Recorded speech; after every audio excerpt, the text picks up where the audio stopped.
Yeah, so Arun and Brian can both bring their cameras on. Okay.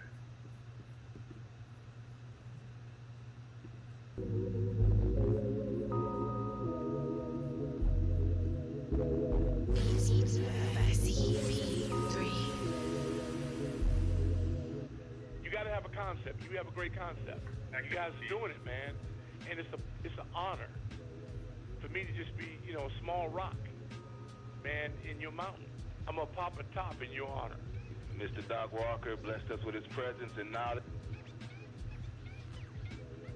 We want to welcome in our next special guest, Haley Skarupa. She's a three-time world champion in women's ice hockey and most recently won Olympic gold with Team USA. The Cap Stadium Series is definitely my favorite, obviously. I'm a huge Caps fan, I always have been, and to be there at that game with my teammates and for us to bring, our gold medals to there and share it with everyone in this area was really, really special for me, and just the support and it's been tremendous from everyone in this area, and you could feel that there at that game. Welcome to Sports on the Hill podcast. Hashtag DC Sports Without the Politics with Carol and Robbie on True Radio Network.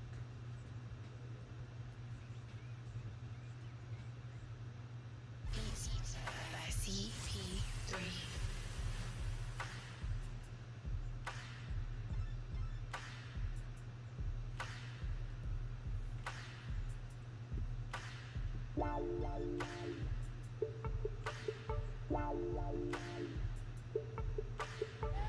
Many can copy us, but none can duplicate us. By CP3.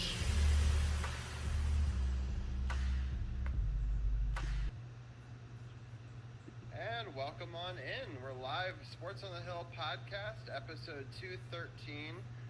We're here. There's a live Capitals game. If you're following along, Washington is winning 3-1 over Boston. It's about 6:42 left in the second period. We'll be covering that game throughout the night. We'll have an entire Capitals hour, about the 9 o'clock hour, so just in about 30 minutes. But for the first 30 minutes, we're going to talk Wizards. We've already got the round table here. I'm going to have them introduce themselves real quickly while I share this to a couple of Wizards rooms. We're going to start off with DC's People's Champ. How are you doing tonight? Doing well. Coming off what was a fun Royal Rumble pay-per-view and an even funner, if that's a word, intro to Twitch streaming with Sif last night, which was a lot of fun. And Robbie, thank you for being on there and showing some love there as well.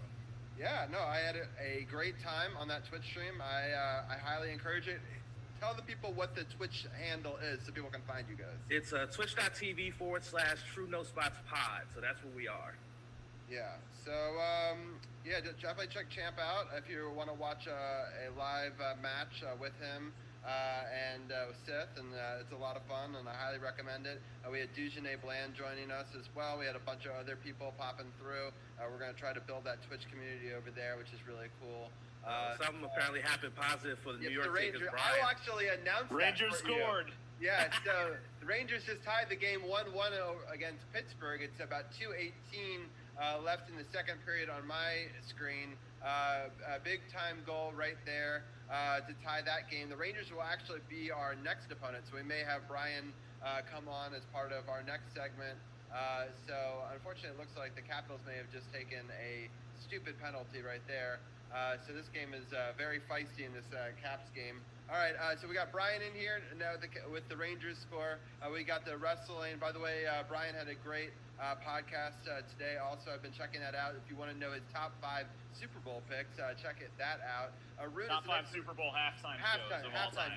Halftime shows. Yes, I'm sorry.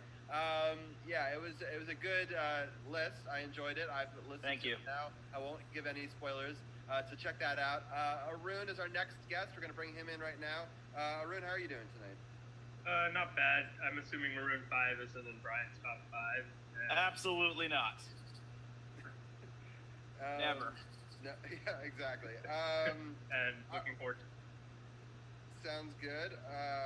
Sorry, I'm just trying to get this share, but of course, Facebook messes up right when you need it to. Tim, the next guest on our podcast, what are your thoughts? How's your week? How's it been? It's going great. I'm still riding high over that great win over the Nets last night. I'm still shocked, so happy to be part of the show and talk about that game. Yeah, definitely. So I'm going to do what I usually do and share my screen. Let me just pull that up. Hold on. And that way people can take a look at the entire schedule. Sorry, I'm fending off my cat who wants to get my food. So, all right. So we're going to start off with the last game, which is the first one to John Wall. The Washington Wizards and the Houston Rockets. It was kind of an upsetting game just because I thought it would be a little bit closer. John Wall didn't play as well as I had expected. He was talking a lot of trash before the game that this was going to be his revenge. I thought he played okay, but the reality is it just was a team effort, and I thought as a team the Rockets just looked better than the Wizards in this one. I'm going to go through all three losses real quickly and my fast take on it, and then I'm going to give each one of our guest members a game to talk about where they can break it down a little bit further, just to go through it a little faster than each one of us talking about each game. Then we'll all talk about the one win of the week. So that was the Rockets game. The next one was the Pelicans game, which was also disappointing because I thought that they really had an opportunity going into this game to get a win. But the Pelicans put up 35 points to the Wizards 18 in the first quarter, and they were just trying to play catch up from there. They played pretty decent throughout the rest of the game, but it was just too sizable of a lead in my mind for them to ever truly overcome. It was fairly even throughout the rest of the game in terms of scoring, but again, giving a team that much of a pad to start a game is always dangerous, especially when you're on the road. The next matchup after that one was the Hawks game. That one, the Hawks started off pretty well. They played a solid first half. They continued to pour it on in the third, and the Wizards were able to play decent in the fourth quarter, but at that point, again, it was too far gone. So it's another situation where the score early kind of dictated the final score in the sense that they couldn't get over the hump that was in the first couple of games. So we're going to start off. I'll give Champ the first game. Which one do you want to talk about? I want to talk about this Hawks game because one of the things that's not talked about much was the fact that the Wizards played the majority of this game without two very important pieces. That was Robin Lopez, who got double-teed early on in the game and was ejected, and then Westbrook, who caught two tees early and got ejected.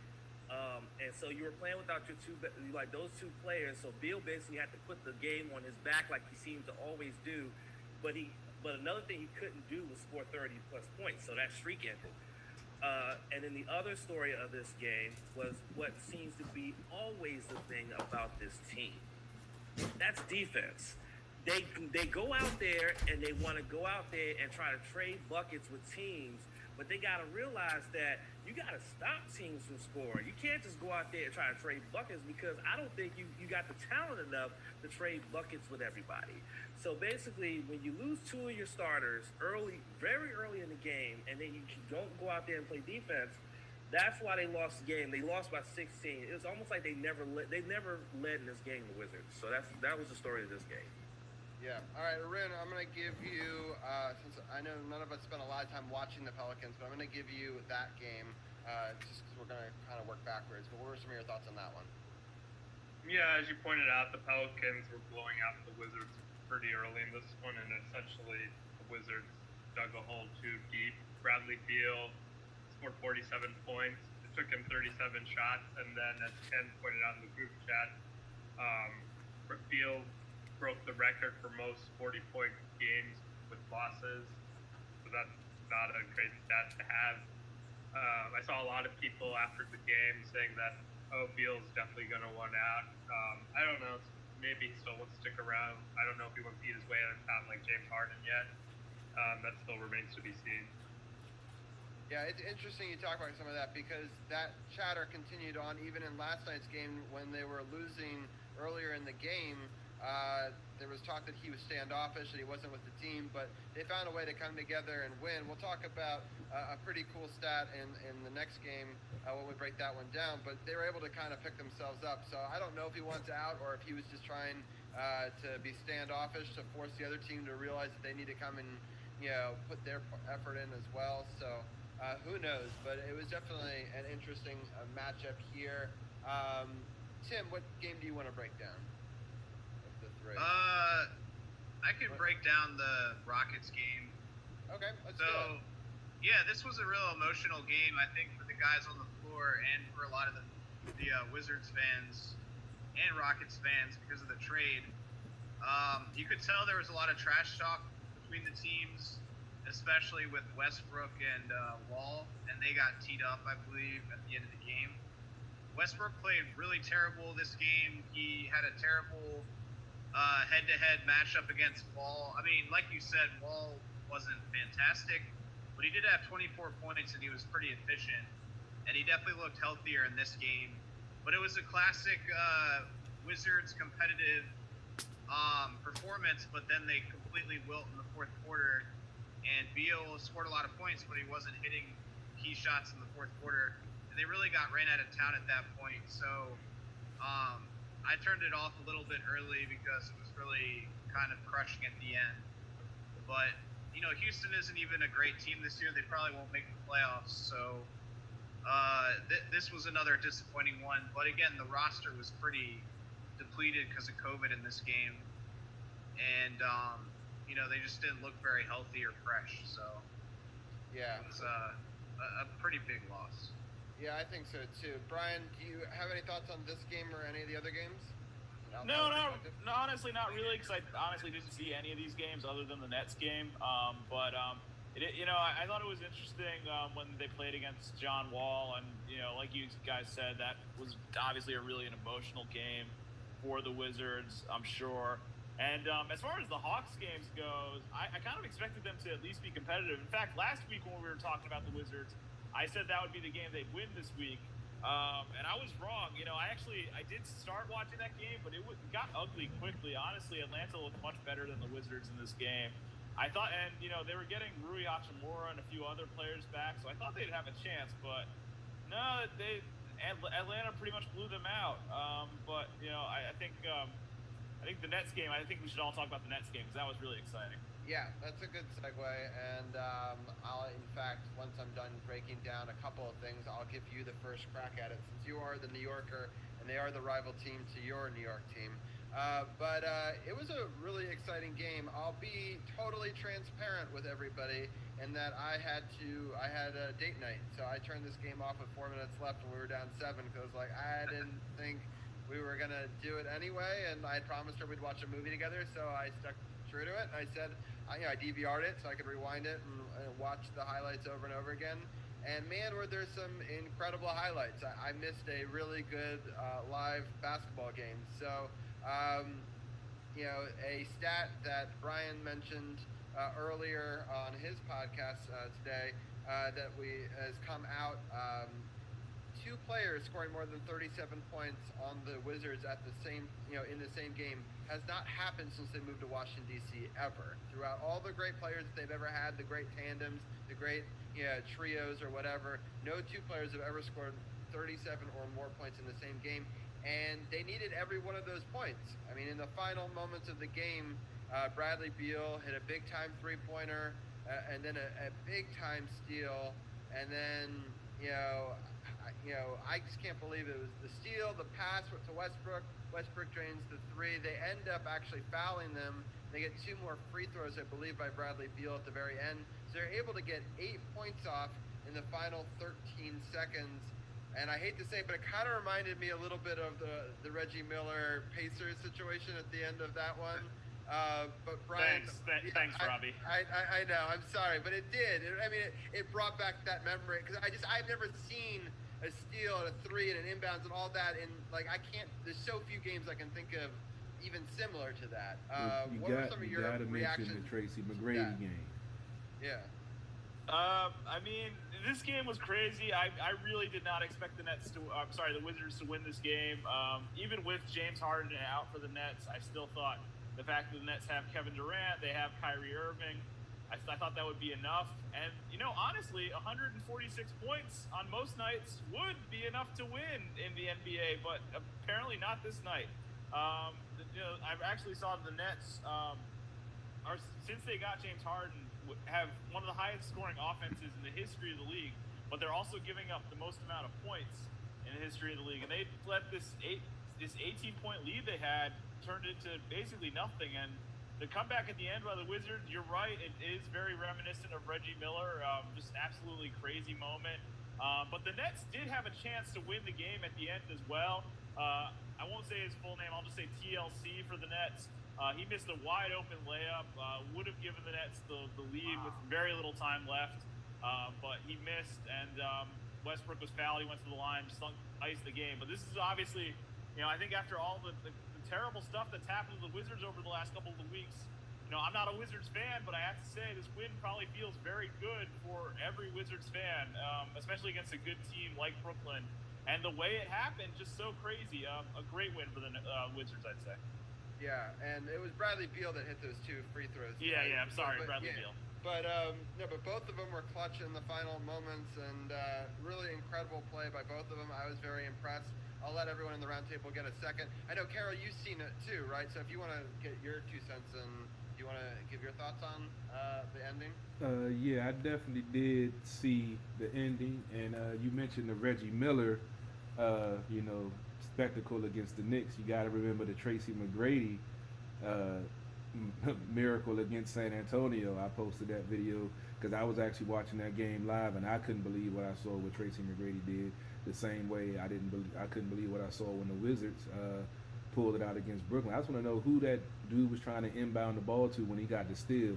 I rewound it like 3 or 4 times. Did he just fumble the ball and the guy was at the right place at the right time, or was he trying to pass it? I couldn't tell what happened, but Westbrook with a huge 3, swung the momentum, gave him the lead, and I didn't see the end with the guy missing the open layup, but that seems like typical Wizards basketball. Right. Well, shout out to Garrison Matthews for the steal, too. I forgot to mention that, too. What a huge play by Matthews to get that steal. He played great. I thought him and Mo Wagner played phenomenal, just both being efficient, good on the defensive end. Both of those players were key in this matchup. I'm going to go to Tim next. Tim, what are some of your thoughts on this crazy comeback? Well, yeah, Brooklyn doesn't play much defense, but they had an incredible offensive game, too. I think they had 4 guys over 37 and 3 over 40 or something like that. So they lit it up against us.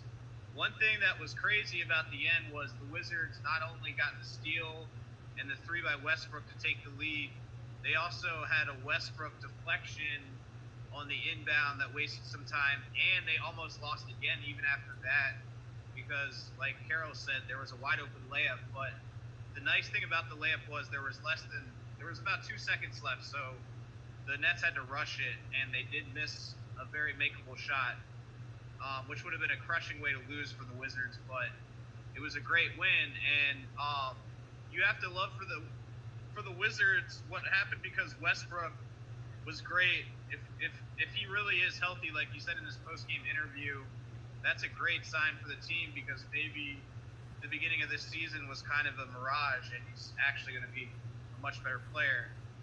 And I just thought, besides Matthews, Denny looked pretty good. Lots of guys played, lots of guys contributed. I like Wagner playing more minutes. He's a very high energy player, so definitely a feel good win, but really crazy and lucky. All right, Champ, your quick thoughts, because I do want to get into the schedule ahead. I know we only got about 10 minutes left for this segment. Yeah, see, I unfortunately didn't get to watch the game itself because I was right in the middle of my Twitch stream of the Royal Rumble, but I did get to see that final sequence, and listen, my jaw was on the floor at how quickly it turned. Like, it was 12.8 seconds on the clock, and the team was down by 5. And next thing you know, they were up by 1 in literally 5 seconds. And I just sat there with my jaw on the floor like, wait, how did that happen again? But it was amazing. It was amazing. I feel like that's another statement win for this team, and I think that's another win that saves Scott Brooks' job for now. Because, again, they got to address this defensive situation because they gave up 146 points. and they still won because Nets defense is even more trash than theirs. So that's all there is to it. Bottom line, like, our defense is trash, theirs is more trash. So that's how that happened. But unbelievable finish, I will say.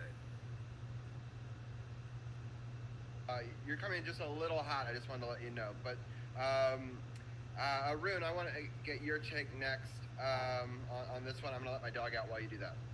Okay, yeah, the Nets were completely dominating from three. They were started the game 16 from 29 from three. The Wizards were only 3 of 18 from three, and the Wizards basically got back in the game by getting into the paint. Westbrook, ever since he trash talked with John Wall, he's been playing a lot better. He shot 58% from three over the last 2 games, even that Hawks game where they lost pretty badly.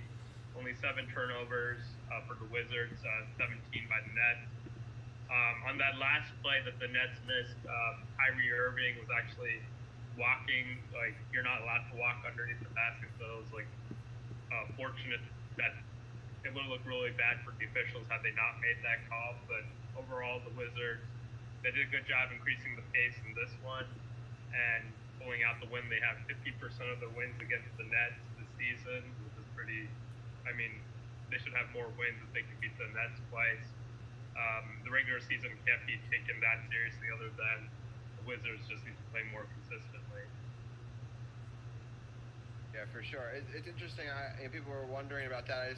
Maybe we're a good matchup for them, or why that is, or maybe we haven't really seen the Wizards team that we expected to see before the season started. So everyone had high hopes, and then we had a bad start. So everyone thought, maybe we didn't know what we were looking at, but maybe.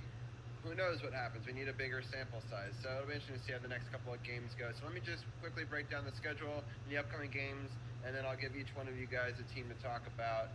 We got the Trailblazers coming to Washington tomorrow. That's Tuesday, 8 p.m. Then Washington plays the Heat twice at home, both on Wednesday and Friday. Those games are both at 8 o'clock, so all 3 of those games are 8 o'clock. And then on Sunday, we play the Hornets. And that's a Sunday 1 o'clock in the afternoon game. So if people want to watch that before the Super Bowl, they could do that. In fact, on Sunday, you can actually watch the Caps and the Wizards both play games before the Super Bowl. So that's interesting. Real quickly, I'm going to let everyone go down the list. I'm going to start off with Tim. I'm going to give you the Trailblazers and what your thoughts are. I think it's going to be a really tough game for the Wizards just because the Trailblazers started out very strong this year and have a winning record. I think McCullough's still hurt, so they're not fully healthy. Also, Nurkic is hurt, but they still have Cantor, obviously Lillard and Melo, and a lot of weapons. So Wizards will probably be the underdogs in this one. I will say, though, they do have kind of an advantage being at home because they don't have to travel, but definitely going to be a tough game, and I'd probably pick the Blazers in this one. Yeah, that makes sense. DC's People's Champ, I'm going to give you the Heat team since we're seeing them twice. Right. So I'm looking at it right now because the Heat are currently holding on to a 3-point lead right now against the Hornets. Well, now it's a 6-point lead over the Hornets right now as they play in Miami. This team is having a very up and down season. They win some, they lose some. I think that this series right here, your first game against the Heat, you're not going to have Westbrook because it's going to be coming off a back-to-back. So you know he's going to be out. But then you're going to get him back on the 5th. I think you split this series here with the Heat. You split this back to this home and home series. Well, not home and home series, but these 2 games in a row in Miami series. I think you split them 1-1 because the first game you're not gonna have Westbrook, but then you get him back, you'll be able to win it. So yeah, that's my thought. All right, sounds good. Arun, I'll get your take also on the Heat since we're seeing them twice. Yeah, the Heat have started off pretty slowly this season. They have the same number of losses as the Wizards with 3 more wins, but they did get Jimmy Butler back recently. They have more size down low than the Nets. The Wizards did beat the Heat I believe, last year without Bradley Beal and Bert Hans last season. So maybe they can split this series, as Ken said. I think that would probably be an optimistic view too. For sure. All right, so I'm gonna get Brian Brennan, the final team, the Hornets. What are your thoughts on playing them on Super Bowl Sunday? I think the Wizards are actually going to win that game against the Hornets. I think Charlotte is still in rebuilding mode. LaMelo Ball, the number 3 pick in this year's draft, has been a nice player for them. He actually just got his first career start, but he has put up some absolutely great games for them if you look at his numbers. Terry Rozier's also been a nice surprise for the Hornets a little bit this year. Got a big contract, didn't really live up to it in year 1, but is doing much better in year 2. But overall, I think this is a game the Wizards should win, even though it's on the road in Charlotte. I think it's going to be a tough week with the Trailblazers and the Heat, but I think it'll pay off with this game against Charlotte. Sounds good. All right, so I'm going to give each one of you guys an opportunity. Well, Arun, Champ, and Tim, that is, because Brian's going to stay on for some more segments with us. Or I don't know, Arun, are you going to stay on for the Super Bowl segment? I wasn't sure about that. You're muted, Arun. I'm going to sign up too. Okay, good. All right, so good. Each one of you guys to give 3 things real fast. A final thought, your thoughts on the record for the week, out of the 4 games, and your Super Bowl prediction, if you would, before we let you go. So I'll start off with Tim. I'll start off with Arun. My prediction for the week is they'll be 1-3. My Super Bowl pick is the Chiefs. And my final thoughts are that I just found out my mom thinks RG3 is trash, and she thinks she should retire, and that's my final thoughts for this evening. I had to find a way to fit RG3 into the show. Damn it, Arun. He has to. It's his signature. Tim, as the person who's had RG3 on the team the most recent, I'll let you go next. And what are your thoughts on the Wizards record, the Super Bowl prediction, and any final thoughts you have? Well, I think the Wizards will actually go 2-2 this week. I'm going to be a little bit more optimistic because I think the win last night could really catapult them into some better play this week. I'm going to also pick the Chiefs in a close, higher scoring game, but I'll give my exact score later this week on Brian's show. And final thoughts. Damn right you will.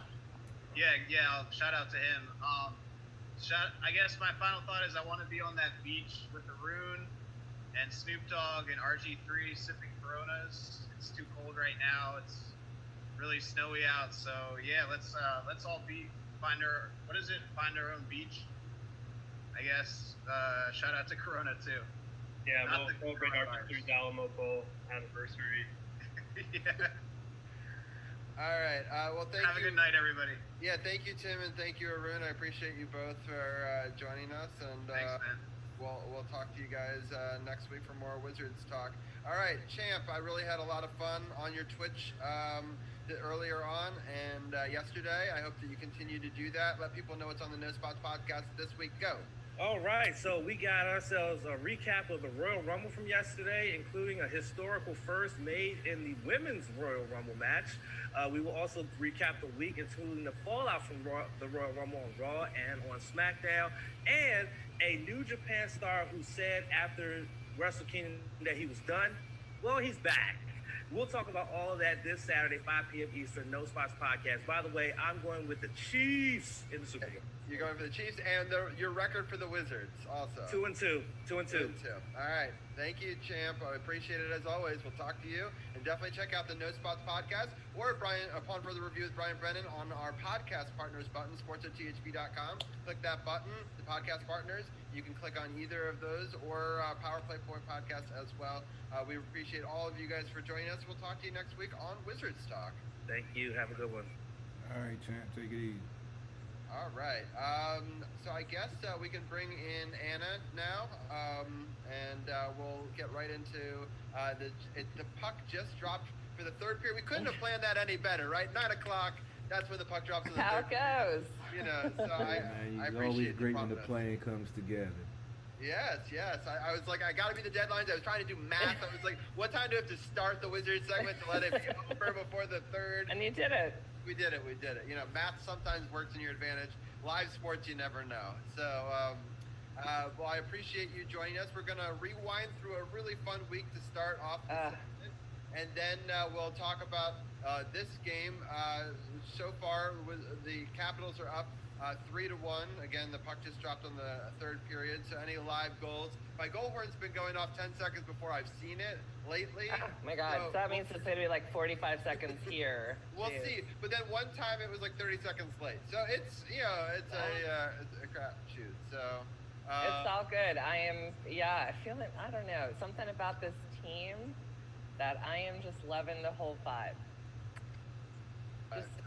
Sounds good. I'm going to close the door so my dog doesn't get back in and get the rest of my dinner. But while I do that, Karen, why don't you give your opening thoughts for the week, and then we'll get into the week that was. Yeah,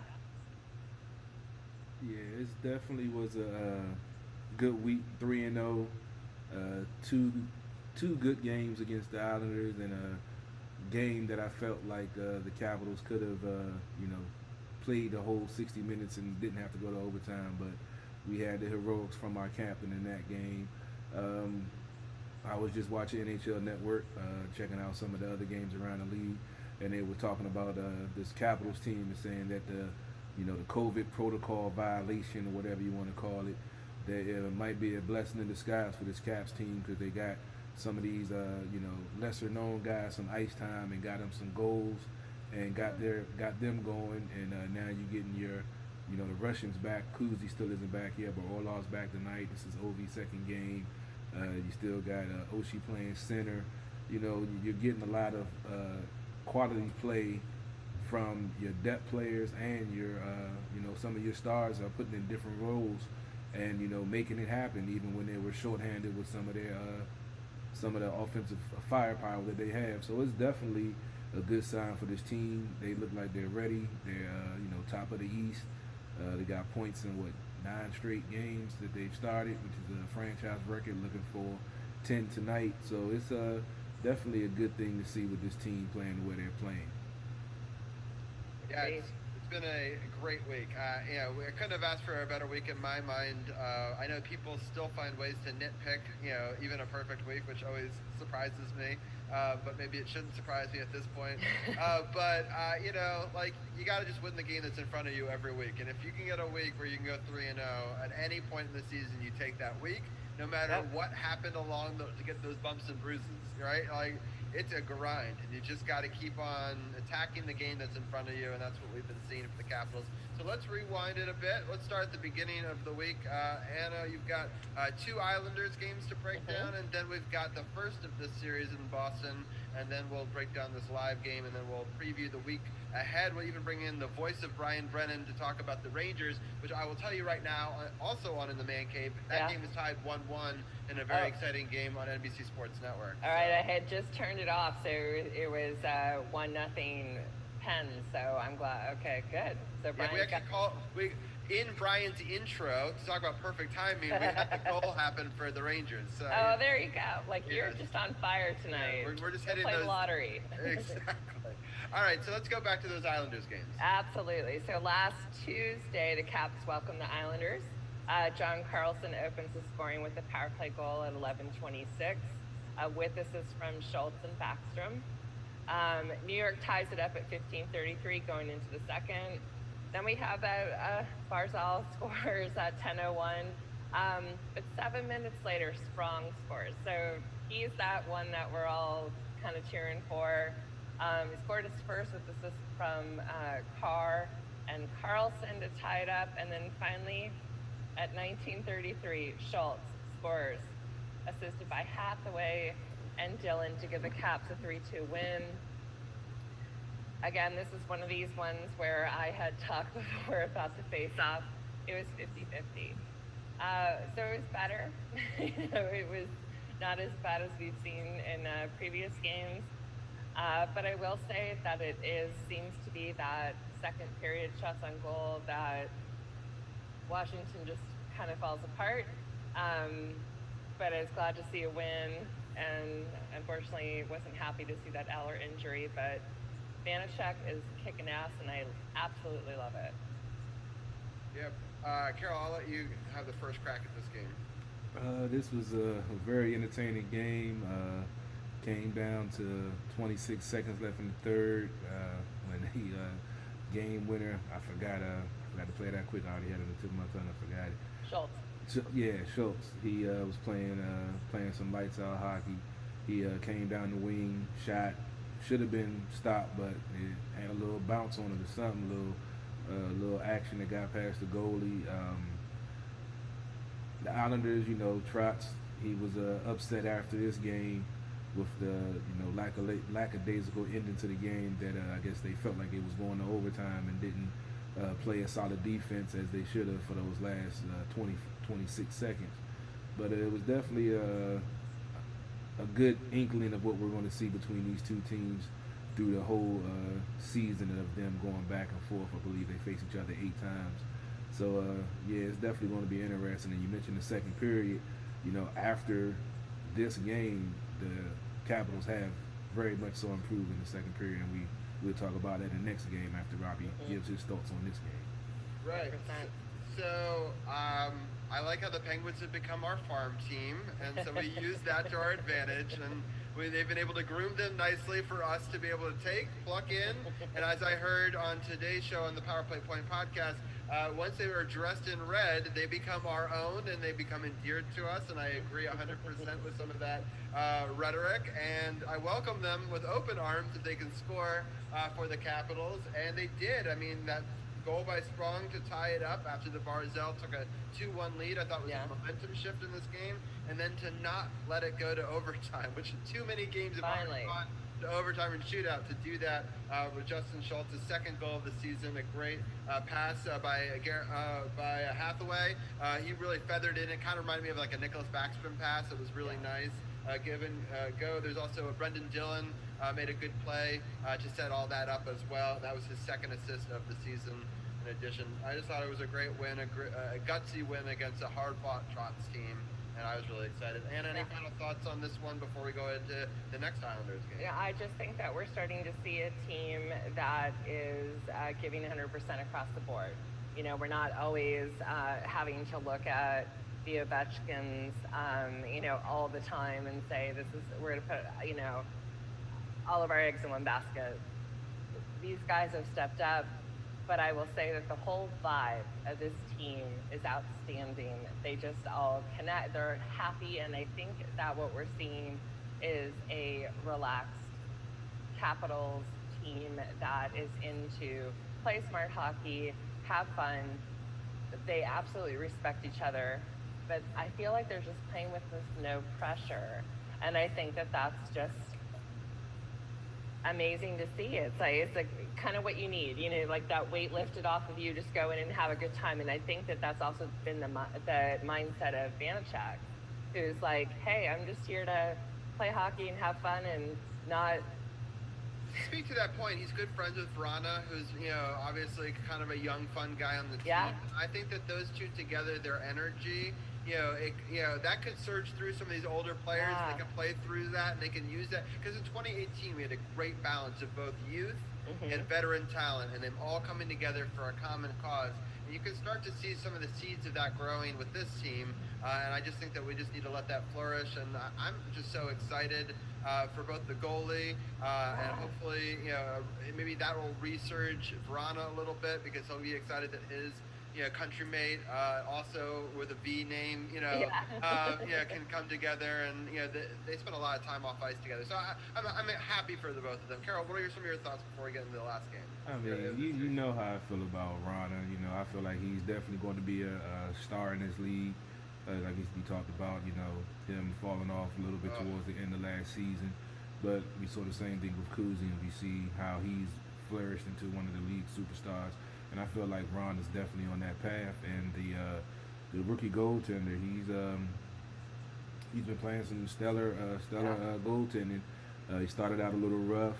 They were saying that it's been a while since he was on the ice anyway, going back to the AHL. And now that he's in there on a steady basis, we've seen what he can do. I'm waiting for that first shutout. I was hoping he was going to get it tonight, but Boston got that one goal in the second because he's, been playing some solid crease.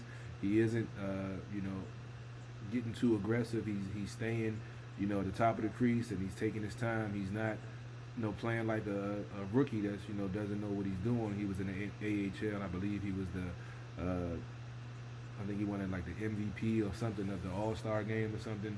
So he has, the talent to be in pressure situations. I feel like he just had to get his, legs under him in the NHL as opposed to the AHL, and with so much time off. And it's just amazing at what he's doing, that he's in there. I was thinking Craig Anderson was going to get it at some point, but they've been riding double V, and he's been playing very well.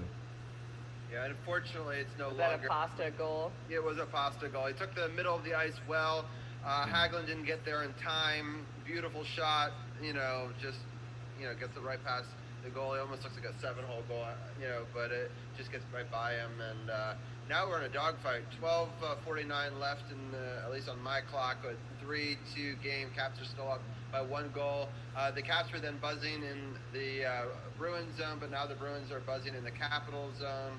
But unfortunately, they're able to stop for Don't just worry, a moment. we're about to get the next goal. I had turned on the Pittsburgh Rangers game on the main TV. Now I put it back on the Caps game. Yeah. So we about to get the next goal and get back to get the 2-goal lead back again. There you go. I hope so.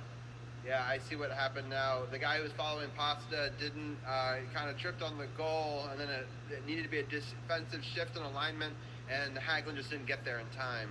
And but yeah, anyway, it's 12:39, still 1 goal game. But let's get into the next game against the Islanders. Yep.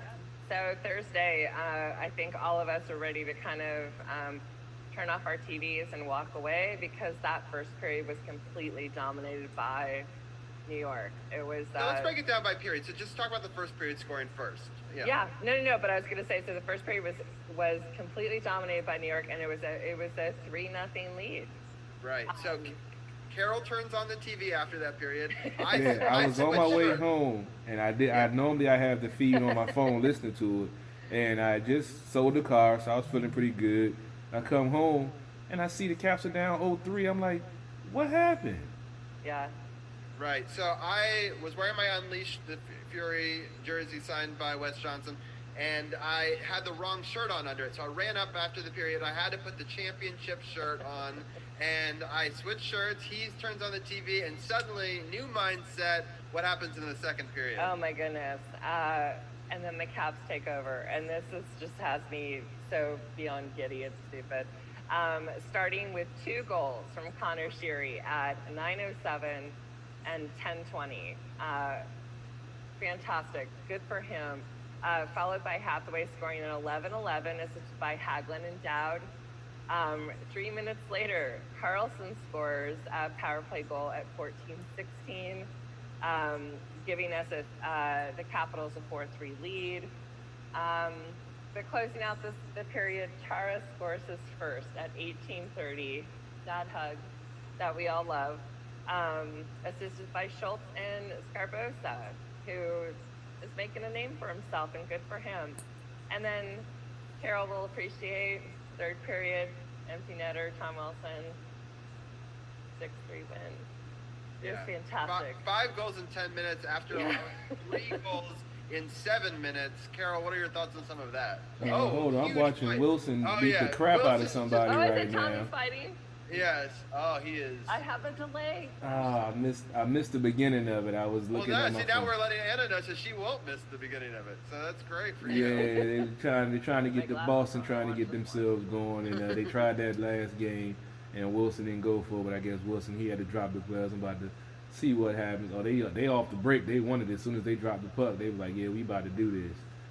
Nice. I like it. Yeah, Wilson's backpedaling. Okay, what you want, son? What you want, son? But now who is that? Boom. And they just go, Wilson caught it with a nice one. Ooh, caught it with another nice one. Oh, that is awesome. Oh, helmet off. Oh, yeah. Oh, Tommy. See, it's been a while since Wilson had to drop the glove. Oh, yeah, Tom. I don't think he's fought this whole season, if I'm not mistaken. He hasn't. So. Well, because he he was out, and then he had he was cautious. I think when he came Yeah, back. he ain't after catching. the If he'd have injury. caught a little dude clean, he'd have put him to sleep. He lucky he ain't catching clean. He's lucky. He slipped, and he got very lucky on that one. Yeah, he can try that. He can try that again if he wants to.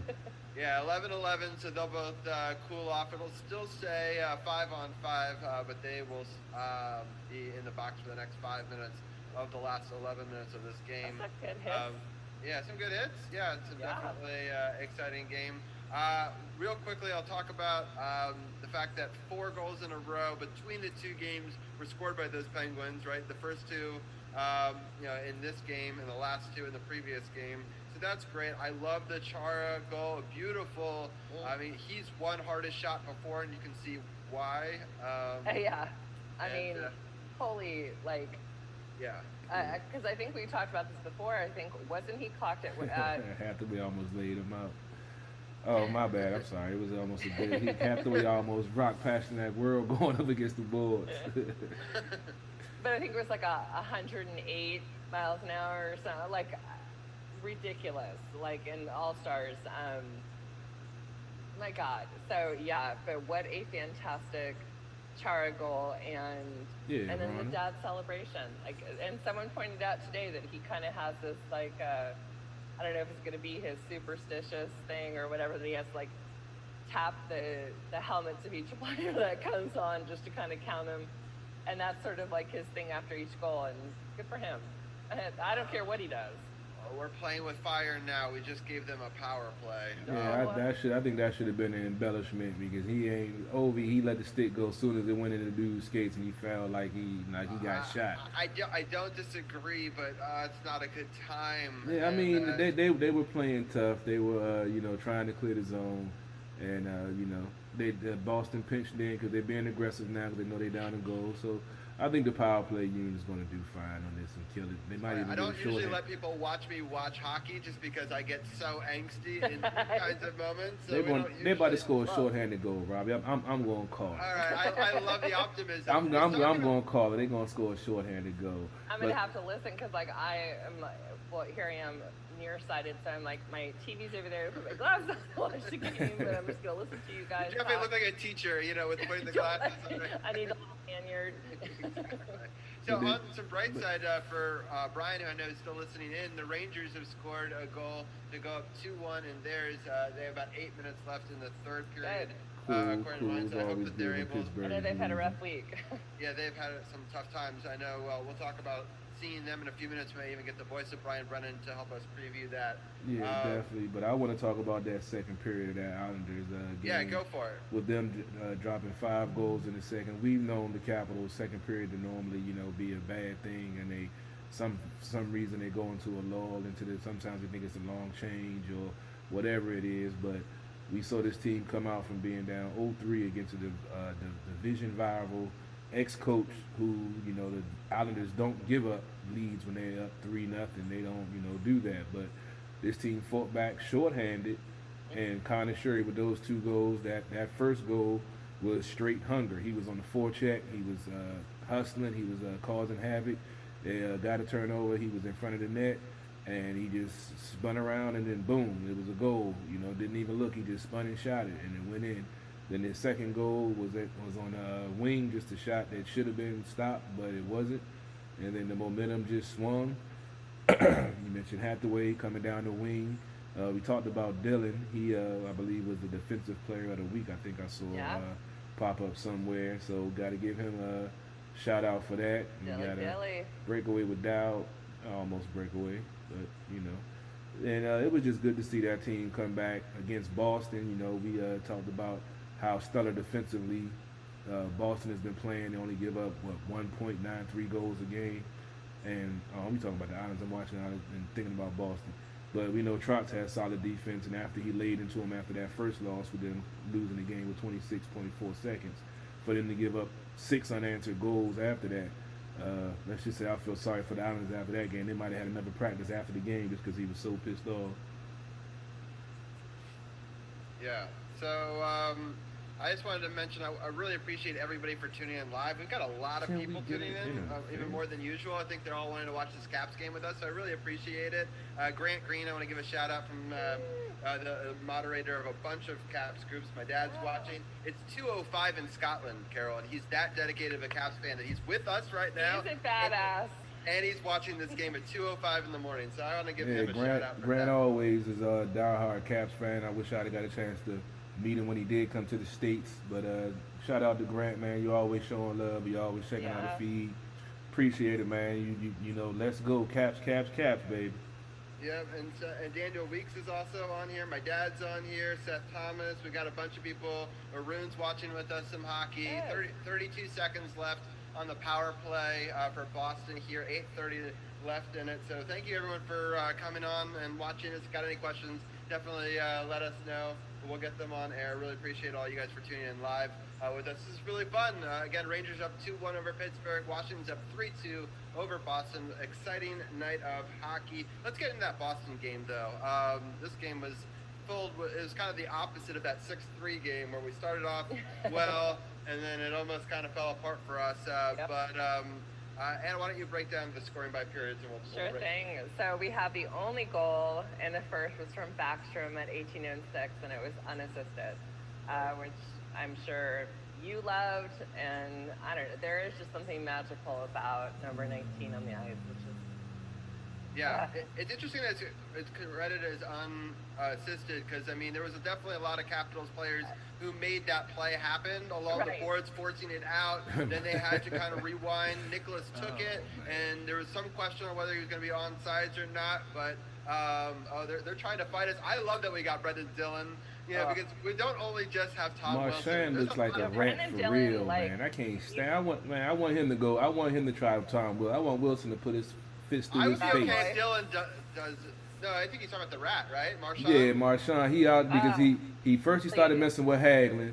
Hagelin ain't bite. Then he went after Dillon after the whistle. I want him to try that with Tom Wilson on the ice. How is that illegal to have like a leg hold there? Like get the hell out of here. I don't know how he gets away with so much. He does so much little petty stuff that the refs don't see off the break. It's ridiculous. And when somebody retaliates for him doing some crap that he does, then they get penalized.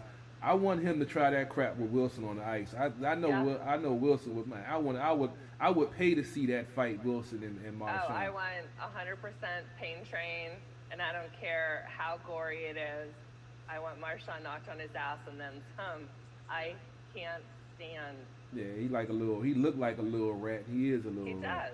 I need somebody out there to do me a favor. I know that there was a huge hit on him, by Chara, a couple of them. I need the GIF of it. I've seen the image, right? I need someone to GIF that for me so I can have that on repeat. So anybody out there, if they see it, DM me. I would love to share that a bunch of times. So if anyone's out there, that's my call to the fans. I want that GIF because I love the idea of them just laying him out over and over and over again. My favorite meme that I saw so far about that was, when you quit your job and you can finally hit the guy that you really hate. It's so true. Great. Costly. Really, but come on now, I think Dillon would take his ass out too, which I'd be okay with. My son, I just want somebody to rock his world one good time and just knock him slam out on the ice. Yep. For sure. All right, so let's get into the second period scoring, real quickly. We'll go back. So second period, and I was really excited for this TBR goal. Gets his first at 5:22, assisted by Dillon and Backstrom. Well-deserved. He's been fantastic, and I'm pulling for 57. I just think he's just a bonus to the team. 10:03, Ponick scores on a power play goal, assisted by Wilson and the captain. We are now 3-0 Caps. And Boston closes out the second with a Ritchie goal at 7:32. So now it's 3-1. It's another power play goal against us. It's just we keep taking these stupid penalties, and they keep on killing our momentum. And so, I really feel if we could clean some of that up. We've done okay with our penalty kill. It's not been horrible, but I think the problem is teams are just giving us less power plays than the other team. It's just statistically true. I don't know why it is. I'm not going to try to guess about that. But just we have gotten some of the fewest amount of penalties called, against the other team in our games, but we are converting at a crazy clip. So to me, it tells me that we're doing. Oh, crap. All right, I'm delayed. So who scored? Tell me it was not Marshawn. No, it was not. I think it was Smith. It was they tied it up. This is not good. I had a bad feeling that they might get the next one. I know, Carol, you're very optimistic, and I appreciate your optimism, but they've been buzzing, and what a great feather pass through the zone, Smith buries it coming down the side. Everyone kind of shifted over. It was a good play and a great thread pass, kind of something like Backstrom would do. And Oshie should have got back. He was trying to intercept the pass. But, Boston's going to push back. They almost got another goal. So they should have got that clear when Sherry should have went out a little bit more aggressive when the two guys was at the blue line. But it's still 6:34. Caps know what they got to do. They've been letting Boston get the push. They got to push back now. And it's going to come. Buzzing now, though, man. Yeah, they are. It's crazy going at it. All right, so overall, I thought it was a good period, but unfortunately, that goal kind of changed the momentum, and then break down the two third-period goals, and then we'll talk about overtime. Yeah, so we have Boston scoring twice in the third to tie it up, but then here we go with our captain, first game back after all the COVID stuff and not playing. 28 seconds into overtime, he scores. Assisted by Backstrom and Carlson, and here we go, 3-4, Caps win. The only, I will say, I think that the biggest thing that stuck out was the shots on goal, and that was very frustrating because we're looking at Boston 43 and the Capitals 23, and that was probably the biggest frustrating. Nice pass. Ooh. Oh, that was a hell of a pass. That was a hell of a pass. That was almost a goal. That was a good. Oh man, the puck was bouncing just a little bit. Yeah. There you go. Good way to close out. Good way to close out. Come on, it's time to push back. Let's get the forecheck going, y'all. Y'all got to start enforcing y'all will, but they starting to get a little hustle behind them. You got to rock somebody world real quick. You got to get a good hit on somebody, change this momentum. But that was a hell of a pass. Too bad he couldn't finish it.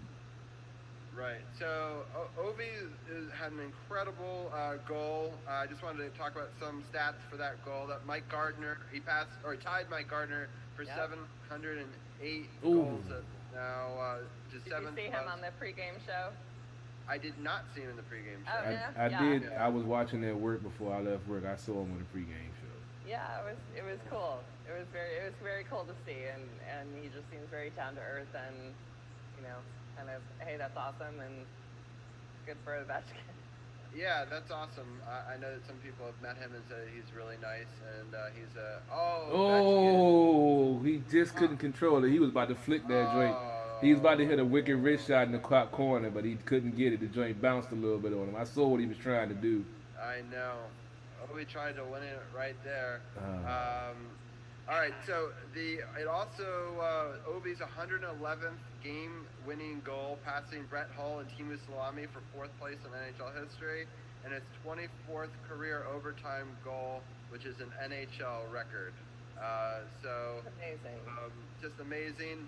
Our goalie was one of the first two rookie goaltenders in franchise history to go unbeaten in regulation through his first 7 games, along with Jim Carey, who was 6-0-0-1 in 94-95, and only 9 goaltenders have done this since the 60s. So just amazing stuff for that. I also wanted to point out that at this point, 17 different Capitals have scored this season, which is the most in the NHL as well. And I think, I just off of that, it was going to be 18 today with that Hagelin goal. And then it was taken away, but oh my gosh, but 17. I mean, come on. How can you not love this team? Yeah, for sure. It's fantastic. Yeah, it's been really incredible. And then the one last stat, and I shared a bunch of these stats. People really liked them on the page. Double V stopped 40. How was that not offside? Oh, good hip check. Good hip check by Orlov. Oh, yes. He has a great hip check. I know that we give him a lot of trash a lot of times, but I don't know how that wasn't offside though. That's bullshit. See, nah, they got to no. Fuck that. I'm sorry. Nah.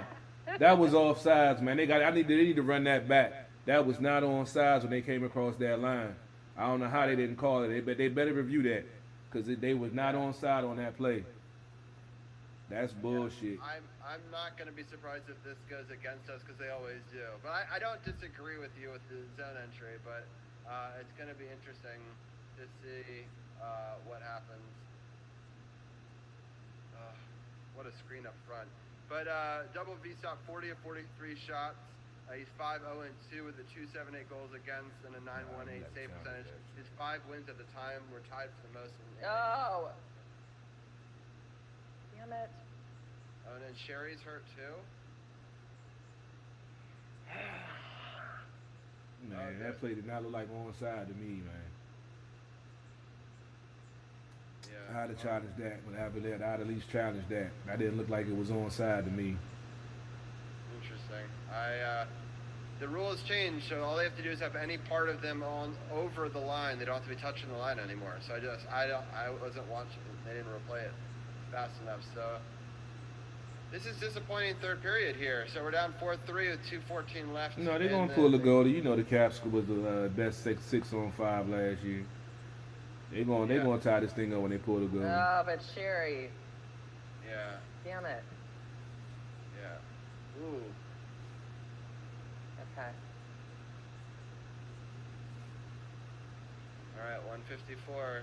They gotta get going. How early do you pull the goalie, Carol? We got 149 You gotta left. pull him down. Pull him down. You got it down there. You gotta force the action. Yeah. Pull him down. Bring that 6 man in. Let's see if they do it. I haven't. They holding the puck. Yeah, now you pull the goalie, face off in the zone. Yeah. It all goes back to that Marchand play. That should have been a penalty on him with that bullshit on the ice. And they let that shit slide. They get that dude to pass so many times, man. I don't get it, man. He must got a hidden sex tape on Gary Bettman or something. This is frustrating, but I mean, there's been a lot of games that we've pulled it out, and maybe we shouldn't have. You know, we're not going to win all of them. Yeah, I think that there was still some good effort here, but it's been a bit of a collapse here. But Boston wants revenge. I mean, Boston woke up today in third place, I believe, in the East, even though just a couple of days ago they were right up there in first. So, yeah, Boston's a really good defensive team. Carol and I were talking about it offline, you know, how solid they've been. So overall, you know, I'm excited that I really want us to get somehow to overtime here just to get another point out of this one. Me too.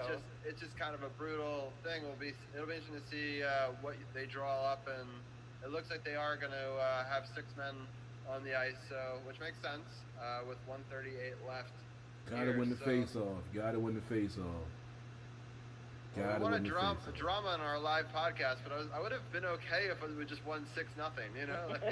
I mean, you know, these two teams, and it's ironic because the Capitals had so much of a lockdown on the Boston. They had a 13-game winning streak on them, and they made some improvements and got better. And now, oh come on. Oh no, it's a game. Yeah. It's all good. Yep, it's a shootout. We've seen them come back. Hey, we saw them last year come back from 5-3 with a minute and something left when they just gave up a shorthand, gave up an empty netter. It ain't over till the clock read 0-0. And that little Marchand, man, I wish I was at the damn arena right now. I'd throw this bottle at him right in the back of his head, I swear. Yeah. He's the worst. Like, legit, yeah. It's very frustrating.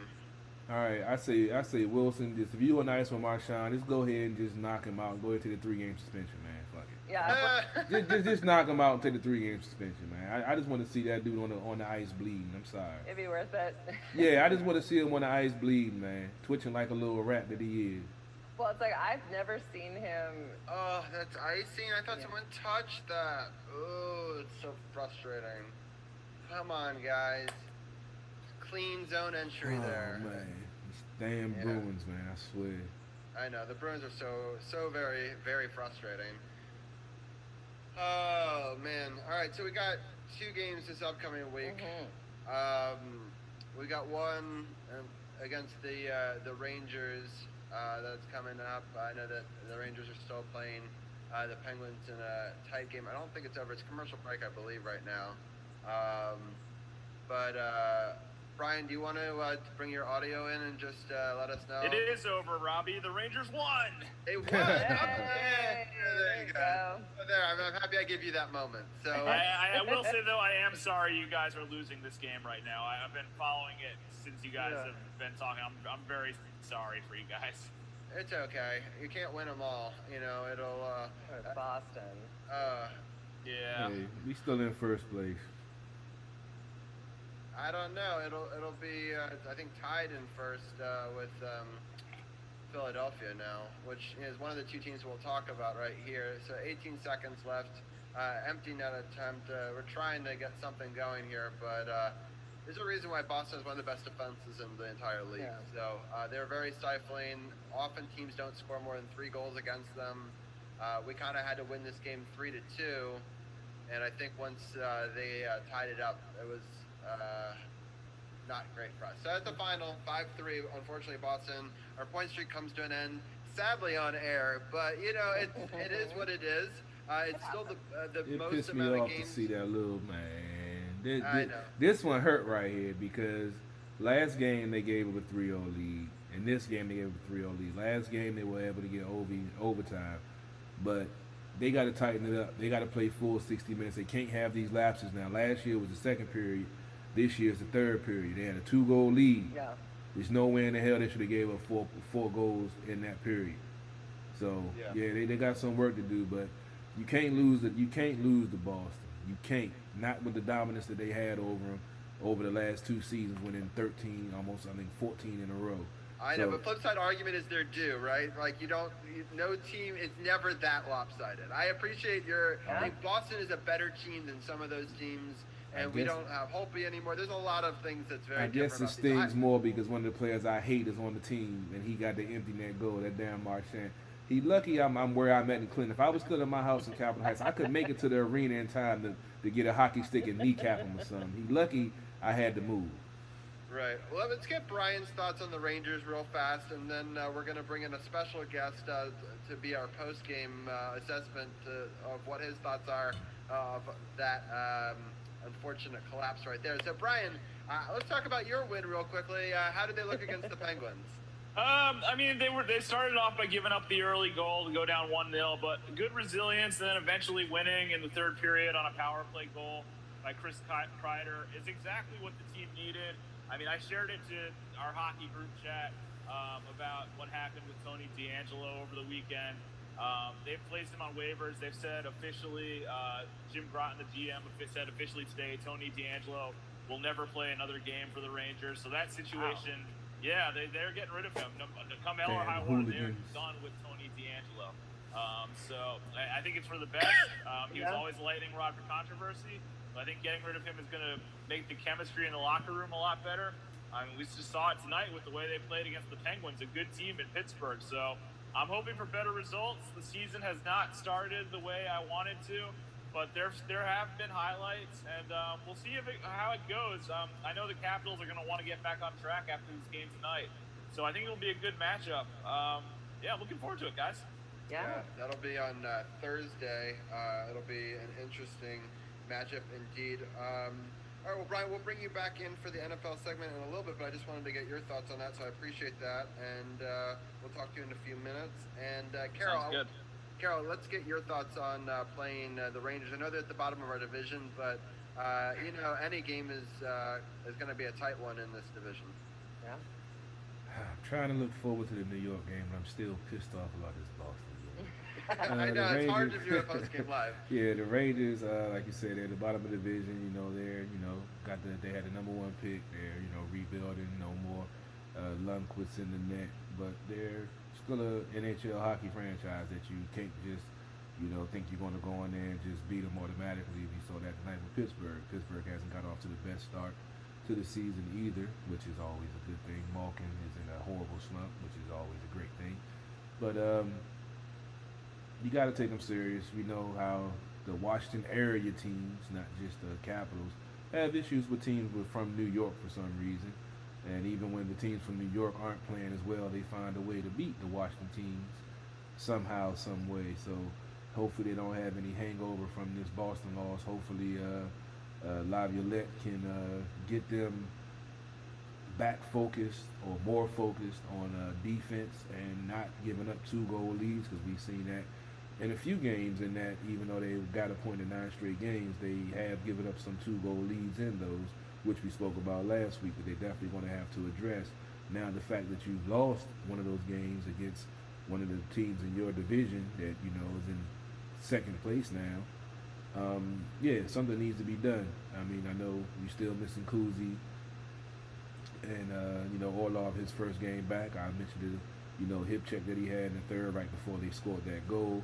But it's going to be key that this team wins the games that they're leading, especially in the third period when you're up by 2 goals. You just cannot have that happen in a regular season game, and especially in a playoff game. Right. So we're going to bring Gil on camera, but I'm going to ask Anna first what her thoughts are on the Rangers, and then I'm going to go to Gil after that. Yeah, no, I absolutely agree with Carol. I think what I do appreciate about Laviolette is the fact that he is kind of the coach that's coming in saying, when you play well, you've earned it, and when you haven't, we bump you down. And I think that is something that these players need. It's like as a wake-up call. And I think we continue to work on the face-off. We continue to just do what we're doing. But I'm hoping Eller's back. I mean, that would be a huge plus. But I still love the energy and the vibe that this team is just across the board. And so I think it's there. I think that this loss is just one that we're just going to have to check off and just move forward and, you know, get back to playing awesome hockey like they have been. Hi, Gil. We're bringing Gil in from the Power Play Point podcast, which I listened to today. It was fantastic. Mrs. Blue Liner did a great job substituting for Anna here, which I thought was a wonderful show. You had a lot of great insight on a bunch of the games that we've recapped. So if they want your insight on those games, they should definitely check that out. But I want to get your take on the Rangers, just because we were just talking about that. But then after that, I want to get your instant reaction to this collapse that we just saw here. Well, I mean, you get what you pay for, and you know what they paid for was a team that supposedly learned how to win these last 9 games and then forgot. So when you do that and you stop playing, well, you see what happened. They stopped playing. They stopped playing the way they've been. I don't know. I think Laviolette probably should have called a timeout, maybe after the second Pasternak goal, because they just weren't. They did not look as committed as they had been. They weren't playing the Caps hockey they had been, certainly over the course of the last week. I don't know. You kind of have to give the guys a reboot, a wake-up call, reboot. Maybe that would have been a good reboot up the butt, maybe. I don't know. But I don't know. They just stopped playing. There's no other explanation for it. They just stopped playing their game, and they let the Bruins take over. When you do that with that good of a team, you see what happens. And you know, they lost the game as much as the Bruins came back and won the game for themselves. That's what I'll say. Right. And what are your thoughts? I really, I can't agree with that fully. I think they were playing. They stopped getting the bounces they were getting, and they stopped forechecking. And I'm gonna go back to that Marchand incident on the ice with Hagelin and then with Dillon. He should have got a penalty for that situation right there. They let and on that next offensive zone for them, they actually horse-collared one of the defensemen and threw him down to the ice, and they didn't call it. Like you mentioned earlier, Robbie, the power play discrepancy is getting utterly ridiculous against this Caps team, that they make a minor infraction and the refs see everything, but you have a player blatantly throwing a man down by the back of his jersey against the boards and nothing gets called, and then seconds later a goal is scored. So, I mean, I don't want to say that they stopped playing. They did stop playing Capitals hockey because we didn't see the aggressive forecheck and them closing out and hustling like they were. But some of it goes to some of the things that happens on the ice that the refs don't call, and you can see some of the frustration from the Caps when they don't get those calls, and they see the ticky-tack penalties that they get, and then they can have one of their men get thrown down to the ice and nothing gets called.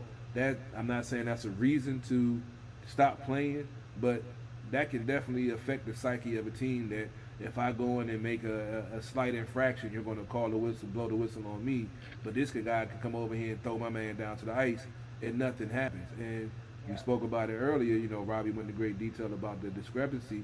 It's starting to get ridiculous. Like, before they won the cup, they wouldn't get the calls. They weren't respected, and they were so-called a soft team and wanted to just, you know, were just offensive and play defense. But we see this team playing solid defense, going to the boards hard, hustling, and fighting for the puck. But if the refs aren't going to call it even, and, you know, momentum swings on the smallest things in hockey, we've seen it happen. And a play like that with Marchand is able to do things like that and get away with it, nothing gets called, and then they keep the momentum going. To me, it was a combination of both to me. Right. Anna, what are some of your thoughts? And then I do want to get Gil's thoughts on New York as well. Yeah, on New York or Boston? Well, I want to get your thoughts on this game on what we were just talking about, but then I want to get Gil's take more on the looking forward to the Rangers. I know this is devastating. You gotta absolutely. I feel like tonight I didn't enjoy watching this game as much as I enjoyed the first Boston game. I felt like they were tight, they were on it, and tonight there was a little bit, I don't know, a disconnect, I'll say. I didn't think they played terribly, but I don't think that they were the 100% that we have seen recently. And I also am kind of wondering, like, when is AnnaK going to get a break? I feel like there has to be a game coming up.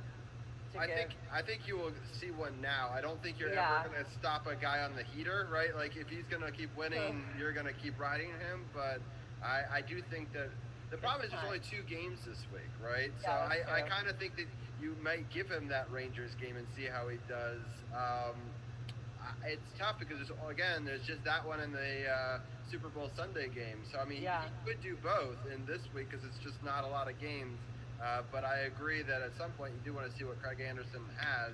I'll agree. Just to get something, you know, it's not like we're putting a rookie in between the pipes. You know, you've got someone who is experienced, but you're also, every time, you know, every day that goes by, it's like, okay, longer that he hasn't played. AnnaK has been fantastic, and that I can't complain. I don't think that there's anything about this game, like there isn't one particular player that's sticking out that I think, you know, usually I'm like all over number 9 to be like, oh, or Jen, somebody to just be like, why the hell are you in the lineup? I didn't feel that tonight. I just kind of felt like we were maybe at 75-80% effort. Yeah, I'll tell you right now, TJ Oshie had the biggest minus. Not that that's the best indicator, but he was on for 3 goals of the 5. He took a stupid penalty. He took a stupid penalty also early in the game. Yeah. So. It's just a meh game. Not his best game, you know. Yeah. But I think you want a real indicator of how this game went and how it went downhill for the Caps. Look at the shots on goal per period. 15-8 for the Caps in the first period. 9-5 for the Bruins in the second period, although they didn't play that bad of a second, I don't think.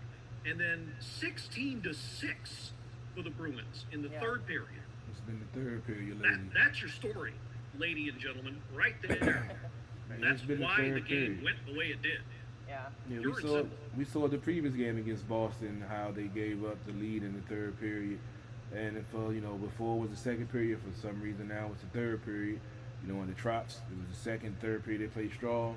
The live of that so far, the second period, they played strong some games. You saw the 5 goals against the Islanders, and then, you know, the game tonight, they gave up 1, got 1, but then the third period has been the one that's been kicking them in the butt lately, where they've lost those 2-goal leads. So I'm not going to get too worried about it right now, but the fact the way the new alignment is and playing these teams over and over again in every game counts. As Robbie said, 2 points instead 4 points instead of 2 points. they have to right the ship on that ASAP, and I hope Laviolette can, handle that and take care of it. Robbie, like I said, this is your boy. I'm riding with your boy. Travis is my boy. I'll ride with them though. Been to 3 Stanley Cup, with 3 different teams. So until he proves me wrong, early on with most of those teams too. Both teams had 4 power plays. We were able to convert once. They weren't able to convert. Hits was a pretty big discrepancy. They out-hit us 27-17. So especially in the third period, I felt like the hits, we weren't taking the body, they were, and so they were gaining a lot of momentum from that. So a couple of disappointing things.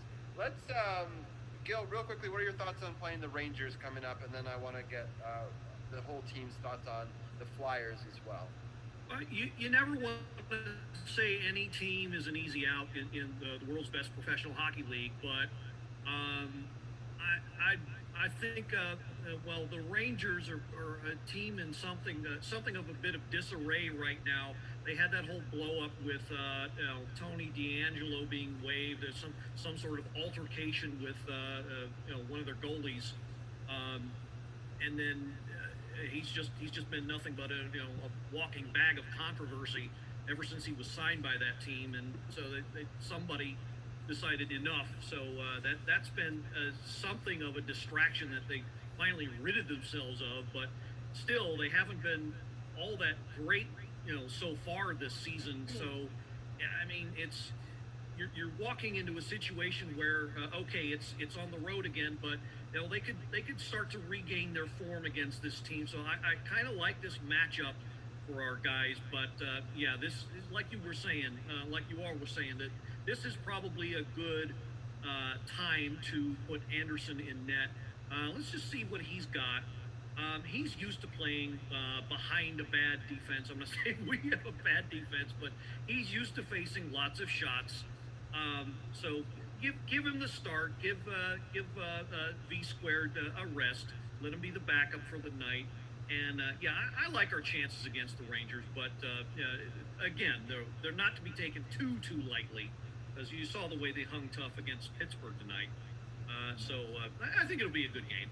Yeah, it's going to be really interesting because there's 2 schools of thought. One, you want to get him to have a rebound game before you have the big game against Philly on Super Bowl Sunday. But also, we need to get, I think Anderson a game while he's still up here just to see what he's got at this level. So I think that you can see it either way. Carol, what are your thoughts on the goalie situation? Do you want to see Anderson? Do you put Double V right back out there, get him back on the horse? Because it's a good experience for him. I think you give Craig some work. Samsonov is still in the COVID protocol.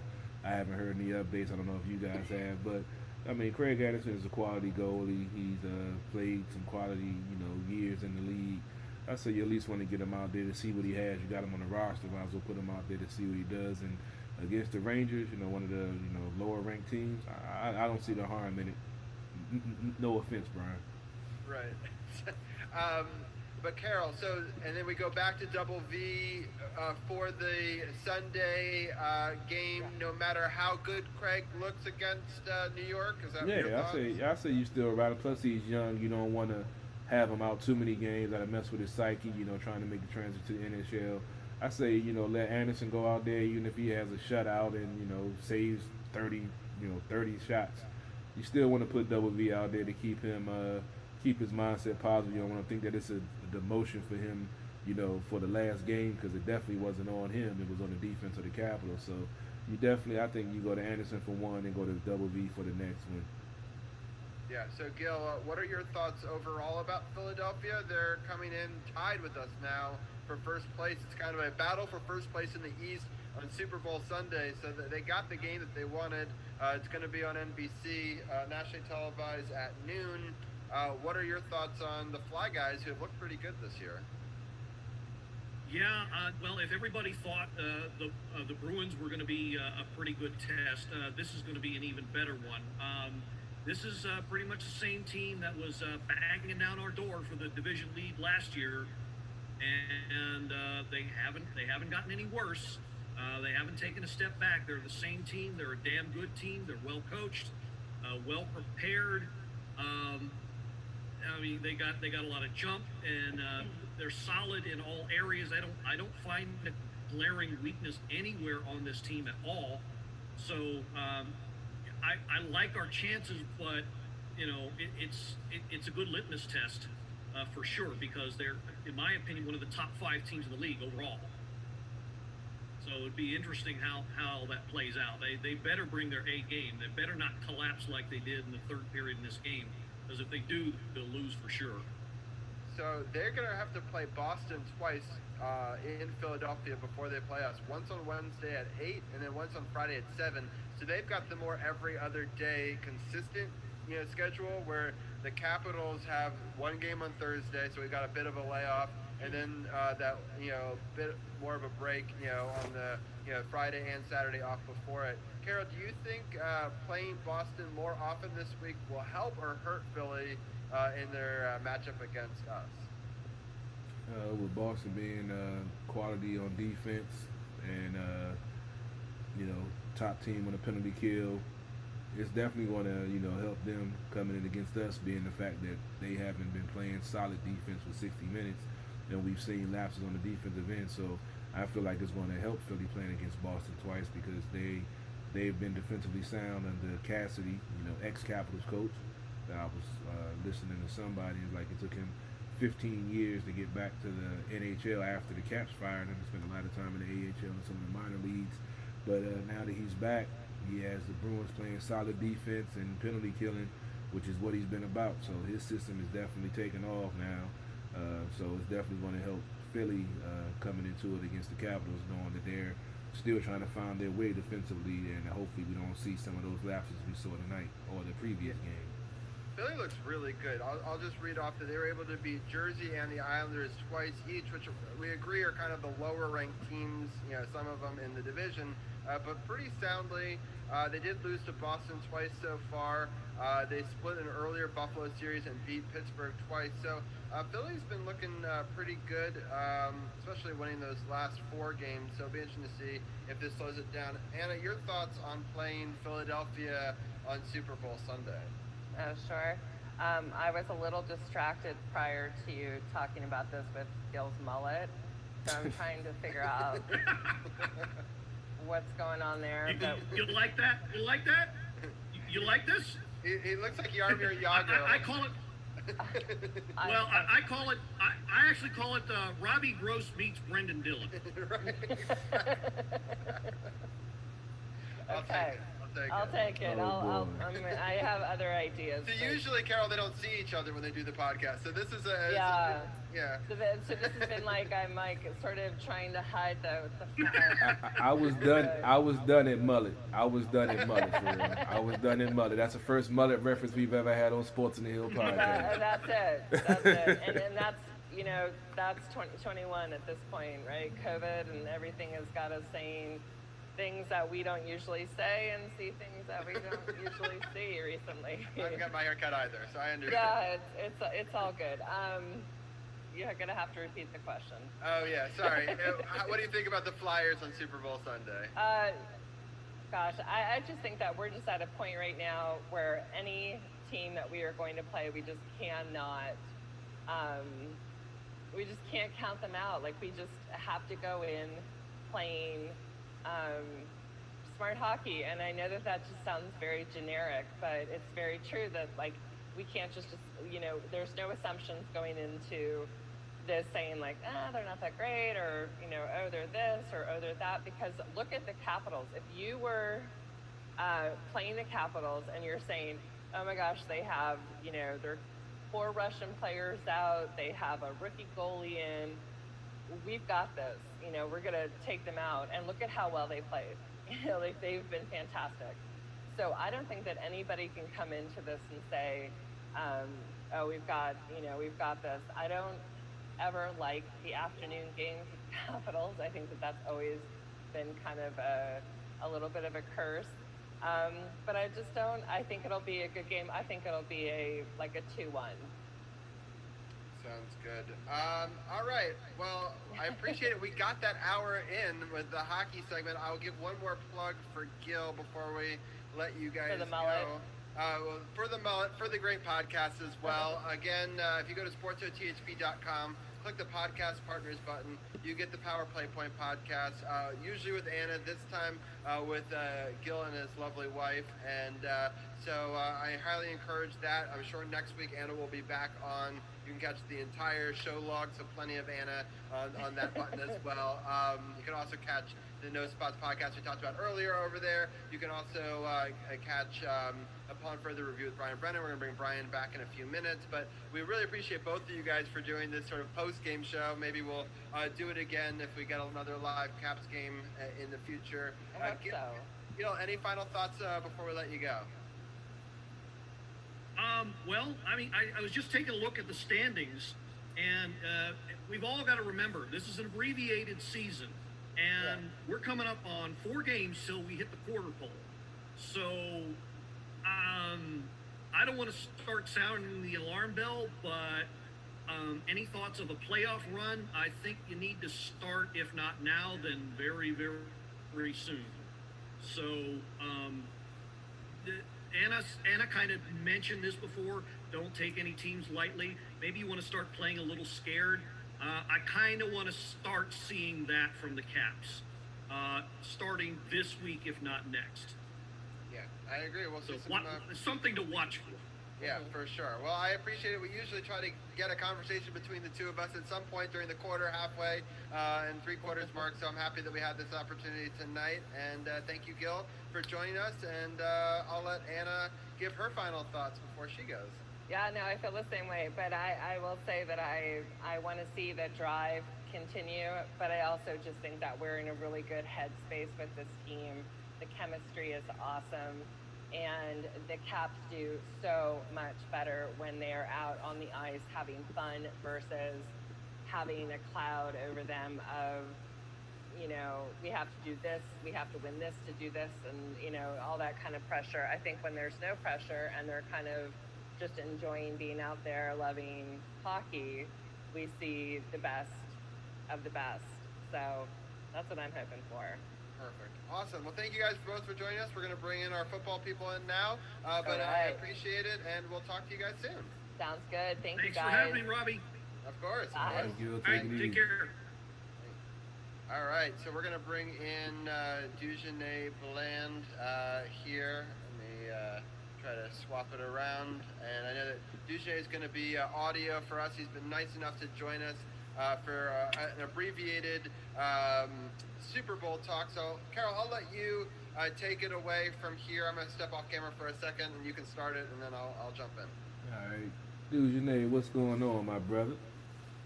What's going on, man? How's things going? Hey, man, it's a beautiful day. Well, it's a snowy day, but it's still a beautiful day. You know, we had a great show so far talking Wizards, Capitals, and now it's time for that Super Bowl 55 preview between the Tampa Bay Bucks and the Kansas City Chiefs. I'm actually watching NFL Network right now, and I believe they're replaying the game from earlier this year between these two teams. Before I get into the stats on my side, I know your time is limited. I'll talk about that after you get off the air. What are your initial thoughts on this game and the path that these two teams have taken to get to this point in Super Bowl 55? You know, it's a solid matchup. You know, both teams kind of had their, you know, times where they had their hiccups. I thought you saw Tampa Bay get the ability to kind of learn early. They were trying to marry things up with Tom Brady. And you saw Kansas City at the end of the season kind of tail off a little bit too. It kind of got some folks a little nervous, you know, coming into the playoffs. You know, the way that they kind of ended the season. You never want to end that way. But I think you're going to have it's really just going to be a chess match. It's really going to be about whether Kansas City can get Tom Brady off of his spot and whether the Bucs can contain Patty Melt Mahomes and try to, you know, make it something to where, you know, he's not becoming a dual threat, I should say, you know, with their running game, his ability to run, so on and so forth. So it's going to be an interesting matchup. I think it's going to be one of the better Super Bowls that we've had in a while. Oh, it's definitely going to be a chess match between Bruce Arians and Andy Reid, two offensive-minded coaches. It's definitely going to come down to the defense. Can Tampa Bay contain the explosiveness of Kansas City? And can, as you said, can Kansas City get enough pressure on Brady to get him off the spot? Because we've seen how the referees have allowed their offensive line to use WWE moves to contain the defensive line. And we're going to yeah, it's going to be interesting to see how this game is called. You have the GOAT and Tom Brady going up against the Super Bowl MVP, Super Bowl champion Patrick Mahomes, who looks like he's going to be the next real deal in this league with this team and this offense. So it's definitely going to come down to which defense can frustrate the opposing offense the most, and to keep them out the end zone and hold them to 3 points instead of 7 points, because we've seen both of these teams put up a lot of points on the scoreboard. Who do you think on both sides of the ball? I mean, both teams. Who do you think is going to be the impact player besides Brady and Mahomes? The quarterbacks. Who do you think is going to make an impact in this game? Is going to help determine the outcome between these two teams? Oh man, I think it's really just going to come down to.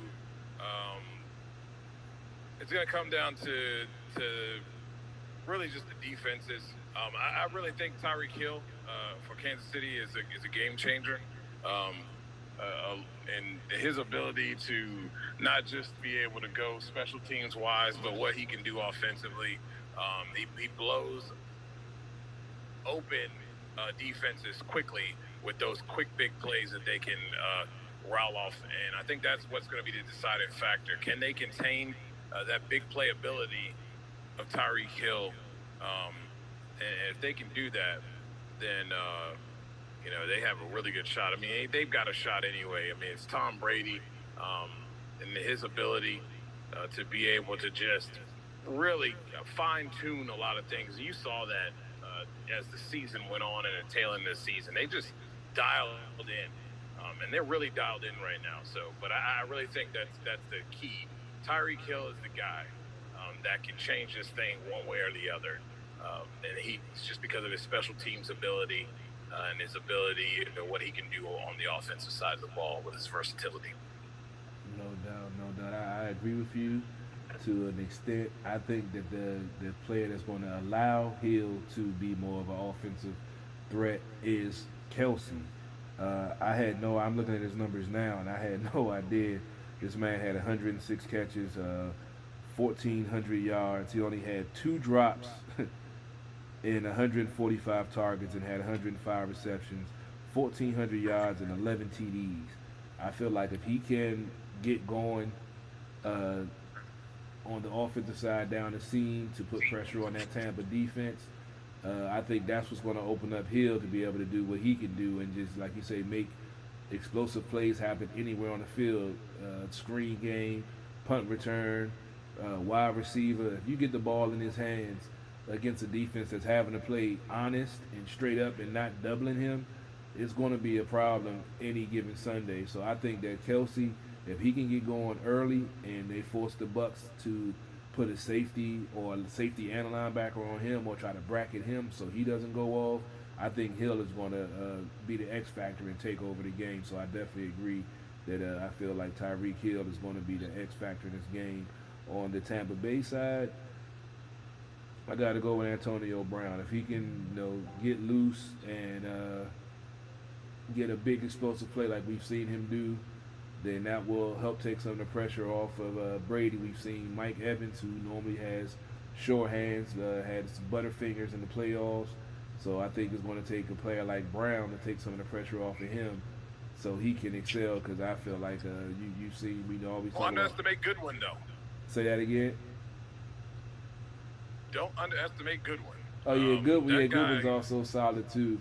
But I think Brady's... Weasel.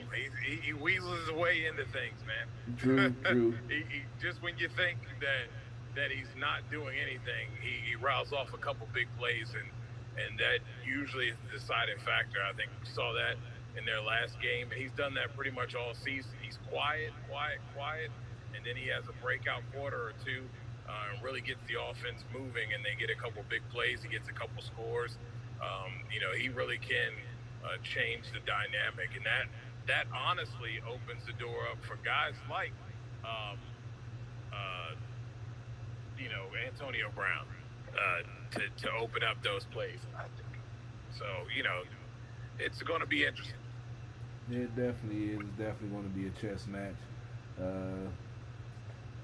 I'm still kind of flipping a coin right now, trying to decide on who I'm going to go with. Because like I said, I'm never going to say the refs won or lost a game. But we've seen several times that the offensive line for Tampa Bay has been given certain liberties because of who they have at quarterback.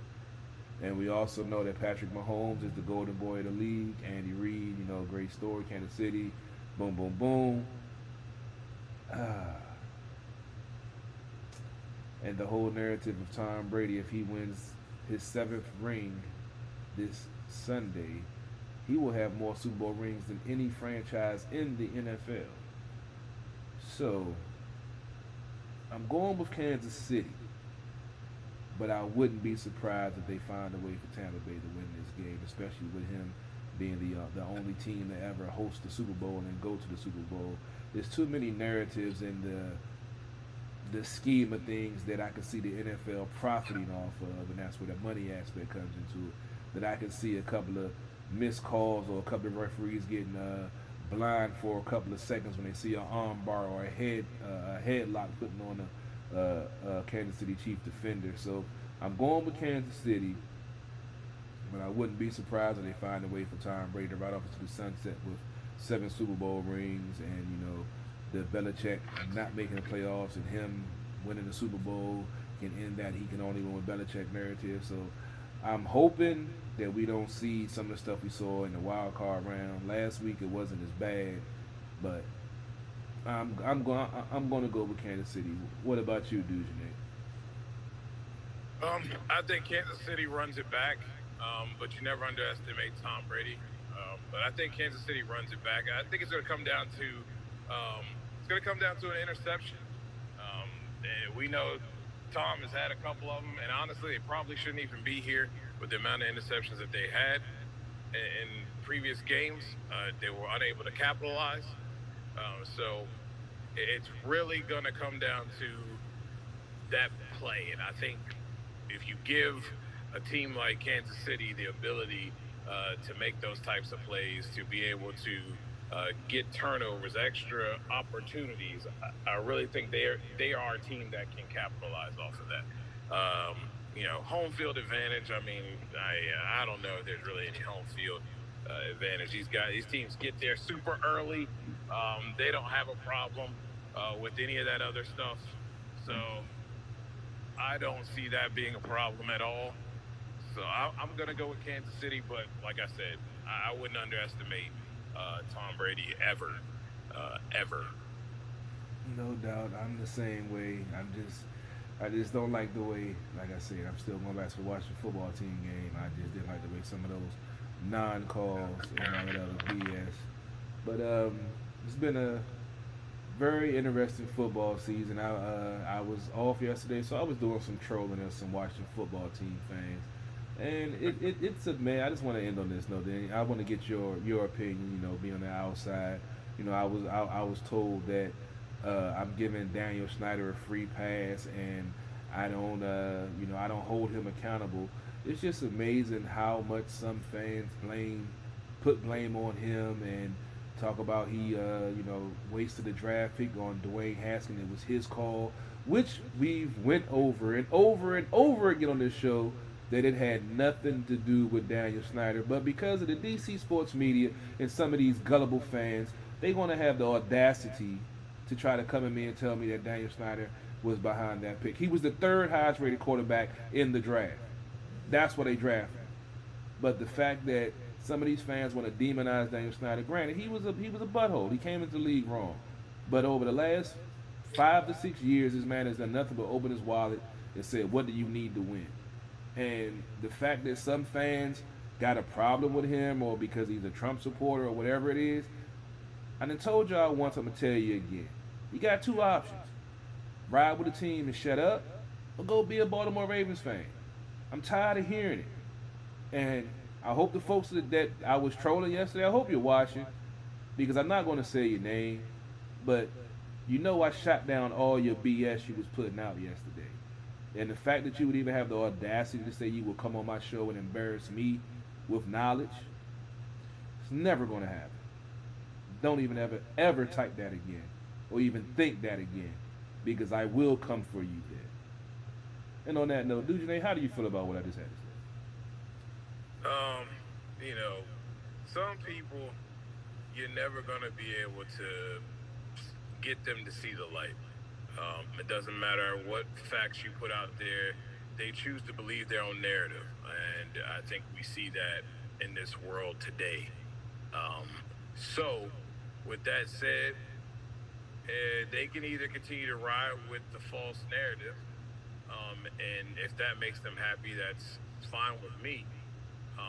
But at the end of the day, we all know what the truth is. The folks who know what the truth is. No doubt. So if you want to sit around and make up, stuff when you're not in the building, when you don't cover this team, and you're just somebody eating Cheetos sitting on a couch, that's okay with you. If that makes you feel great, then so be it. But I think we all know, the people who know what's going on. We try to disseminate that as best we can. And some people, you're just not going to be able to convince them because they choose to believe the lie, even though the truth is smells like some good old collard greens right under their nose. So, and the only thing you can do is keep moving forward. Other than that, I feel the same way you do. If they continue to want to be about the negativity, I mean, the Cowboys are right there for all of that. Kick the can down the road. I don't know what else to say. I'm really tired of addressing stupidity. It's a waste of time, and we seem to get nowhere, even though we try our best to lead them to water. They refuse to drink it. So go ahead, drink the mud or the sewage water or whatever you want to drink. Keep drinking it. Just, I can't do any more with it. I really can't. No doubt. Appreciate it, bro. Appreciate it. Let the folks know where they can find you at and what you got cooking. I know you're a busy man, got a lot going on. What you got cooking on the breakdown, bro? Oh man, we're gonna get back at it here. Had to making some moves, making a big move, moving my home and where I live back to the East Coast. So we're gonna be trying to kick off a show, hopefully after the Super Bowl. Maybe we might get one off Super Bowl weekend, but we'll be doing that. I'll be getting back to writing here soon, once I get settled in my new home. And you can always talk shop with me at NotBland21 on Twitter. And I love talking shop with you guys. It's always fun. And I appreciate you having me on this afternoon, man. Thank you. Hey, before you go, time, I just wanted to say I had so much fun with you over, talking wrestling. I wasn't even watching the match, but I thought it was really great to see all your guys' insight. I love what Ken, DC People's Champ, we talked about it earlier, the Twitter, but it was so much fun over there, and I'm so happy that you were a part of that growth and the movement, tweeting it out.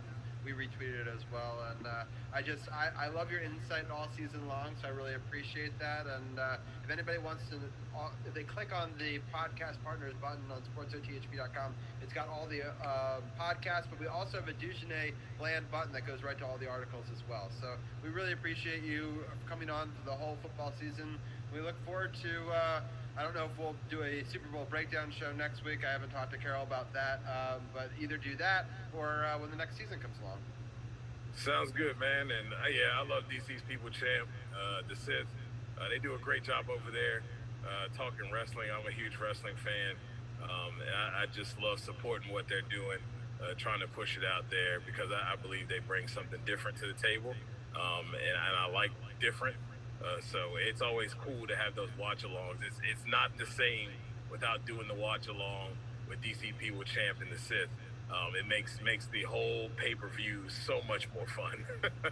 Yeah, I totally agree. I wasn't even watching the pay-per-view, but they described it so well. I felt like I was still engaged, and So whether you're watching it or not, it's definitely a good watch. So good looking out, and I really appreciate your time, and I look forward to joining you in many more chat rooms and many more talks of football and the wrestling along the rest of the year.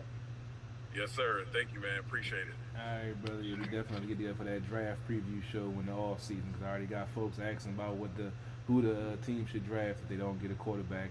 I remember you telling me the draft was deep with some late round quarterbacks that might be some good prospects. So yeah, I can't wait for that chat because we already got some folks trying to figure out the draft already.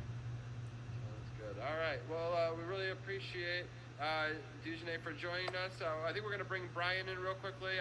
In fact, we'll bring him on the 3-man real fast and finish it out that way. I really appreciate you talking in 3 different segments. You talk basketball, hockey, and now we'll talk a little bit of football. Now, I know we're not going to give your final prediction. You're saving that for the Friday show. It's a super teaser for his show, so I'll let you do that. I totally appreciate the hustle there, but I do want to get your insight into these 2 teams and what your thoughts are going into Super Bowl Sunday. Well, I'm really excited for this matchup. I think what DujunneaB said is right. This could be a Super Bowl matchup for the ages.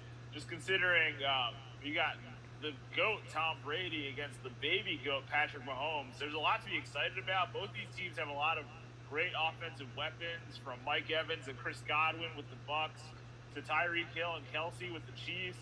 I think this is going to be a really close, exciting game.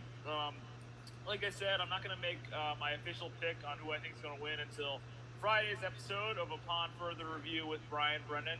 But I will say, I think this is going to be a really close, exciting matchup. I think this is, going to be the best Super Bowl in a couple of years, maybe since that Eagles Patriots Super Bowl that was really good.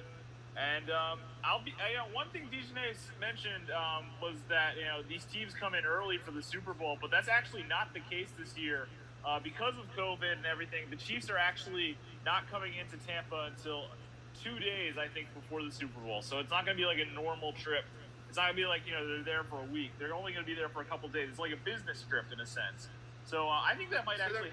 They're not available for like Media Day, or they're just doing... Media Day is going to be virtual. It's going to be like, they're going to basically just do it in Kansas City and answer virtual questions. Interesting. That's definitely a first that we've never had before, so that's some interesting insight. Yeah, I heard that on the radio the other day. I thought it was pretty interesting. But yeah, I think it's going to be kind of like a business trip for Kansas City, and I think that mindset might actually help them. So not to tip my hand, but we'll see. We'll see how it goes. I actually think that might hurt them because I actually was believing what DujunneaB was saying, that would be really helpful for them to have gotten acclimated to Florida and how different it is. Yeah. I'm going to go out on a limb right now and say... You're coming from Kansas City when it's probably 5 below zero to Tampa Bay where it's probably 65 and sunny. So if it was going from hot to cold, then yeah, I could see that, but I really don't see a issue with them going from going to Tampa a little bit later on. And, well, I just think jet lag, just getting their body used to the time. It's a 1 hour time difference, Robbie. Yeah. It's not like they're traveling to Japan or anything. Yeah, that's true. I don't know. We'll see. We'll see if it makes a difference. I think Tom Brady's played in that venue a lot this season. I think that he's gotten used to it.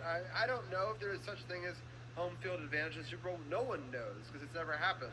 But it's interesting that a 5-seed wildcard team could even get home field advantage in a Super Bowl. Like, it's something that you would never see in any other sport. And they're technically the road team, too. Don't get me started, Robbie. I don't want to go off on another tirade because they shouldn't even be there technically. But it is what it is. I'm going to do the quick tale of the tape before we get out of here. Tampa Bay is 11-5, Chiefs 14-2. Patrick Mahomes. Carol, can you turn on your camera for my thing? Sorry, I don't have you. Oh, how did my video cut off? What in the hell? It went off before, but I didn't want to say anything. Oh, yeah. Jesus, man, I got a little gremlin in my computer or something. What's going on with that? It just shut off by itself. When you switch it switches to a camera that's a different camera that's actually better for ours. So who knows? That's crazy. I don't know what happened, but to tell the tape real quick so we can get out of here. Patrick Mahomes, 390 for 588, 4,740 yards, 38 touchdowns, 6 interceptions. Tom Brady, 401 for 610, 4,600 yards, 4,633 yards, 40 touchdowns, 12 interceptions. I mentioned Travis Kelce, 105 receptions, 1,400 yards, 11 touchdowns. Mike Evans, 70 receptions, 1,006 yards with 13 touchdowns. Both offenses are in the top 15. Passing, Kansas City's first, Tampa Bay second. Rushing, both teams are middle of the pack. Kansas City averages 112, Tampa Bay 94, which is 28th. Kansas City is 16th. They're both in points. Kansas City is 29.6. Tampa Bay is 30.8, which is third in the league. Kansas City is sixth in the league. Both third down conversions are pretty good. Kansas City's at 49%, which is third, and Tampa Bay is at 43%, which is 11th. Both defenses are top 15. Kansas City is the 15th. Tampa is the 9th. They're both pretty solid on the pass. Nothing stellar. And they just both wreak havoc with the quarterback when they get a lead. So it's definitely going to be an interesting game. See who gets the score first and can dictate the pace of the game. It's going to come down to which defense can stop the opposing offense. I'm still going with Kansas City. Hopefully, they don't have some of the blatant stuff we saw against the Washington football team happen in the Super Bowl, because that would really, blatantly piss me off, because, you want the biggest game of the year to be called correctly and not, turn the blind eye because of a certain narrative that wants to be written. But it's been a great season. Appreciate all you guys checking us out. I want to say a couple more quick things before. Go ahead, Robbie, take it away. Yeah. First of all, I love doing the fantasy with you. I'm sorry that you missed out on making some picks, so it's not a little bit closer there. But Tommy, my father-in-law, and Arun are at the top of the picks. I'm right behind them, tied with DC's People's Champ. We're tied for third. There's a couple people tied for sixth, including DujunneaB. So it'll be interesting to see. My pick, I'm picking the Tampa Bay, at least publicly, but I'm going to, in the app, pick Kansas City, so that way I don't lose points, based on it. But I personally think Tampa Bay is going to win, so I will lose out points in the app if I'm actually right. But so I'm going to bet on Kansas City, but I'm picking Tampa Bay. So if that makes any sense, but I just think that Tom Brady. There's a debate on whether he'd walk away. I'll ask you guys this. I talked about this on another show earlier in the week with Rev T. Do you think if Tom Brady wins this Super Bowl, does he walk away or does he continue to play? And so I'm going to ask Carol first, and then I want to get Brian's thoughts on that one. I believe he signed a 2-year contract. I think if retire. Doesn't really. Yeah, I think that he still has another year. I think that he'll probably play another year, especially at the way, like I said, I don't want to harp on the way the refs been calling things, but they've allowed that 43-year-old dude enough time that he could, make a sandwich, tie his shoes, and then throw the ball and still complete the pass. So, I mean, I think if he wins, he's definitely going to stick around for another season, see if he can win 8 and put his distance between almost everybody in the NFL that was Super Bowl championships and can be considered a GOAT for real. Then he'd be better than 50%. Right now he's 10 for 20, but he would be 11 for 21 if he's able to do that. Brian, what do you think? Does he walk off into the sunset, or does he keep trying? No, I think Tom Brady's going to keep playing after this Super Bowl no matter what, even if he gets 7. He's talked many times about how he wants to play until he's 45. In fact, he even said the other day that he would consider playing beyond 45. I don't know if that's just, just hype or whatever. He's maybe just trying to hype people up, his fans. But I don't see any way Tom Brady steps away, even if he does win his 7th Super Bowl. I think the man just never quits. He just always is go. And he's like a machine, and it's very tough to tell him to stop. So I don't see him stopping at all after this one. Interesting. Well, I appreciate your perspective. Brian, any final thoughts before we let you go? No, just thank you for having me on. You guys did a great show tonight. I was glad I was able to listen to pretty much all of it. Check out Upon Further Review with Brian Brennan, my podcast. A new episode came out today. It was a great episode. We talked about some trades that happened, the Matthew Stafford trade, the Nolan Arenado trade, Then I ranked, like we talked about earlier, my top 5 Super Bowls. So it was great. I think Friday I'm going to do another top 5 or some other Super Bowl content. And then, of course, we've also got the roundtable on Friday with Michael Edgley, Tim Clark, and Arun Bhattacharya. So I'm looking forward to that. And, yeah, check us out. Apple Podcasts, Spotify, Facebook, Twitter. We're everywhere. Upon further review with Brian Brennan. Thank you, Brian. As always, we'll talk to you next week as part of our Wizards talk, and we'll probably recap the Super Bowl at some point in next week's show, but that's to be determined. But thanks for joining us. No problem, guys. Have a good night. All right, Brian. Take it easy, man. All right, Carol, we did it. My goal was 10:30. We hit. I mean, the game didn't go the way I wanted to, but the timing of the show was spot on. So, you know, like, you win some, you lose some. But I'll take it. I was trying to get this show to be 2 hours, but start early so that way the timing, we'd start the third period with the hockey talk. We get a post-game in. We got the Wizards talk at the beginning. Some great football talk. I'm happy DujunneaB was able to call in. I know how busy he was, so I'm happy he was able to squeeze us in. And then to get Brian's take at the very end. Carol, any final thoughts from you before you send us out? It's been like I said, the NFL season coming to an end. We all love our football. Hopefully next year we can have a real training camp, real preseason with this COVID situation being hopefully done and over with. Capital season, just getting underway. Abbreviated season. We're going to ride it all the way till the wheels fall off. Hopefully to another Stanley Cup championship because we love covering them through the 2018 season. The Wizards, I don't even know what to say. I love all y'all coverage. Hopefully they can figure it out. Defense has always been their issue since I was following when they were the Bullets. So unfortunately, they still carry that along. Make sure you go check out the website, sportsothp.com. You can check out the Sports OTHP apparel. I'm rocking the hoodie. Robbie got the pillow in the background, District of Champions. I got the backdrop, District of Champions. Appreciate all the love and the support. Got a couple of orders in for some of the Sports OTHP apparel stuff. Then we got partnered with Eric Kusa. You see the nice blue shirt in the background. Got the sweatsuits coming out. Got a whole bunch of stuff in the works. So appreciate all the love and support. If you need a new, used, or pre-owned certified vehicle, come holler at me down at Waldorf Honda, 2450 Crane Highway, Waldorf, Maryland.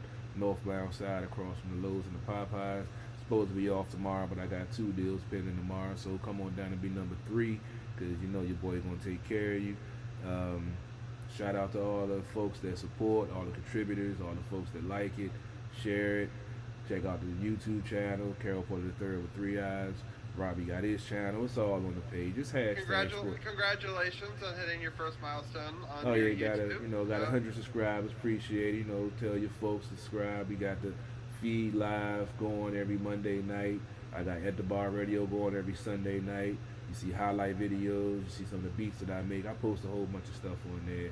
So go follow, subscribe, because we're trying to get the DC sports out there on a wider platform because DC sports are the politics.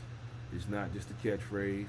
It's not. I want to thank Mark Moore too. He was commenting all night during that football thing, but I was so zoned in I didn't give him a shout out. But Mark is a big supporter, so I want to give him a shout out at the end. He gave some stats and stuff that's in there. He just said congratulations to you as well for the milestone. So thank you, Mark, for giving your thoughts in the comments, and for everybody who is giving their comments all night on the Zoom live feed. We really appreciate people watching the Caps game with us from all the way over across the pond at 2 in the morning. So a shout out to all the fans.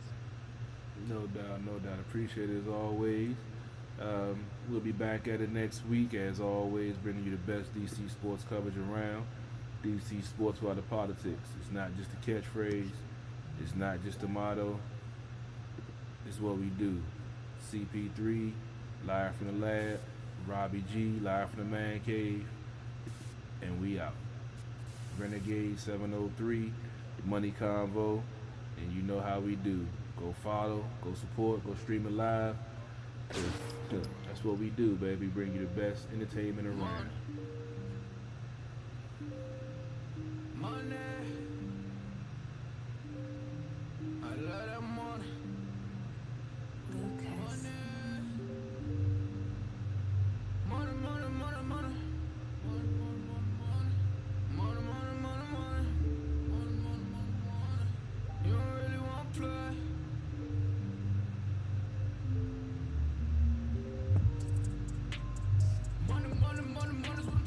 about. We don't really know what you've been talking about. You don't really want to play. You don't know what to say. It's money, money, money, money, money's what I'm talking about. We don't really know what you always been talking about. And I don't want to be the one who always really talk about. And you don't really want to play. You don't know what to say. It's money, money, money, money, money's what I'm talking about. Money, money, money, money, money, make you shut them off. You'll never ever talk about it if you never had the clout. You don't know what to say, stay up out of my way. 'Cause money, money, money, money, money, make you shut them off. You playing with the Goonies, boy, I'm gonna have to make the call. Stay in bounds on your pivot, boy, if you gon' fall. 'Cause a lot of niggas be fake, and you really can't play. 'Cause we done got it out the mud, nigga, what you talking about? Screaming on my God, money got me pride. They living a lie, look into my eyes, they might seem surprised. This is homicide. We just multiply. We been on the rise. If we got some wings, fuck it, we gon' have to fly. Money, money, money, money's what I'm talking about. Day in my life, take me a different route. Use all my cash, niggas on my face. You can get it erased, what you talking about? Money, money, money, money's what I'm talking about. We don't really know what you've been talking about. You don't really want to play. You don't know what to say. It's money, money, money, money, money's what I'm talking about. We don't really know what you always been talking about.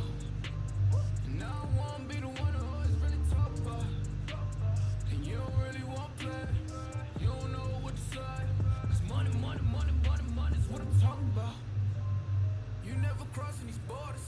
I'm whipping it up, Gordon Ramsay. I swear that I'm cooking these orders. You talk about me, you better just hope that you can just really afford it. I'm balling, I'm winning, I'm feeling like Robinson Horry. Nigga, I'm scoring. I count in the morning. They talk about me, then I gotta ignore it. My bitches be foreign, so independent, my money be corporate. These rappers is boring. You hate me and I'm always gonna adore it. I'm smoking that soaring. She always go ahead and let me explore it. I call her my Dora. You can go and talk about me, I ain't flawless. I go put my all in. If a nigga talk about me, then I'm gone in.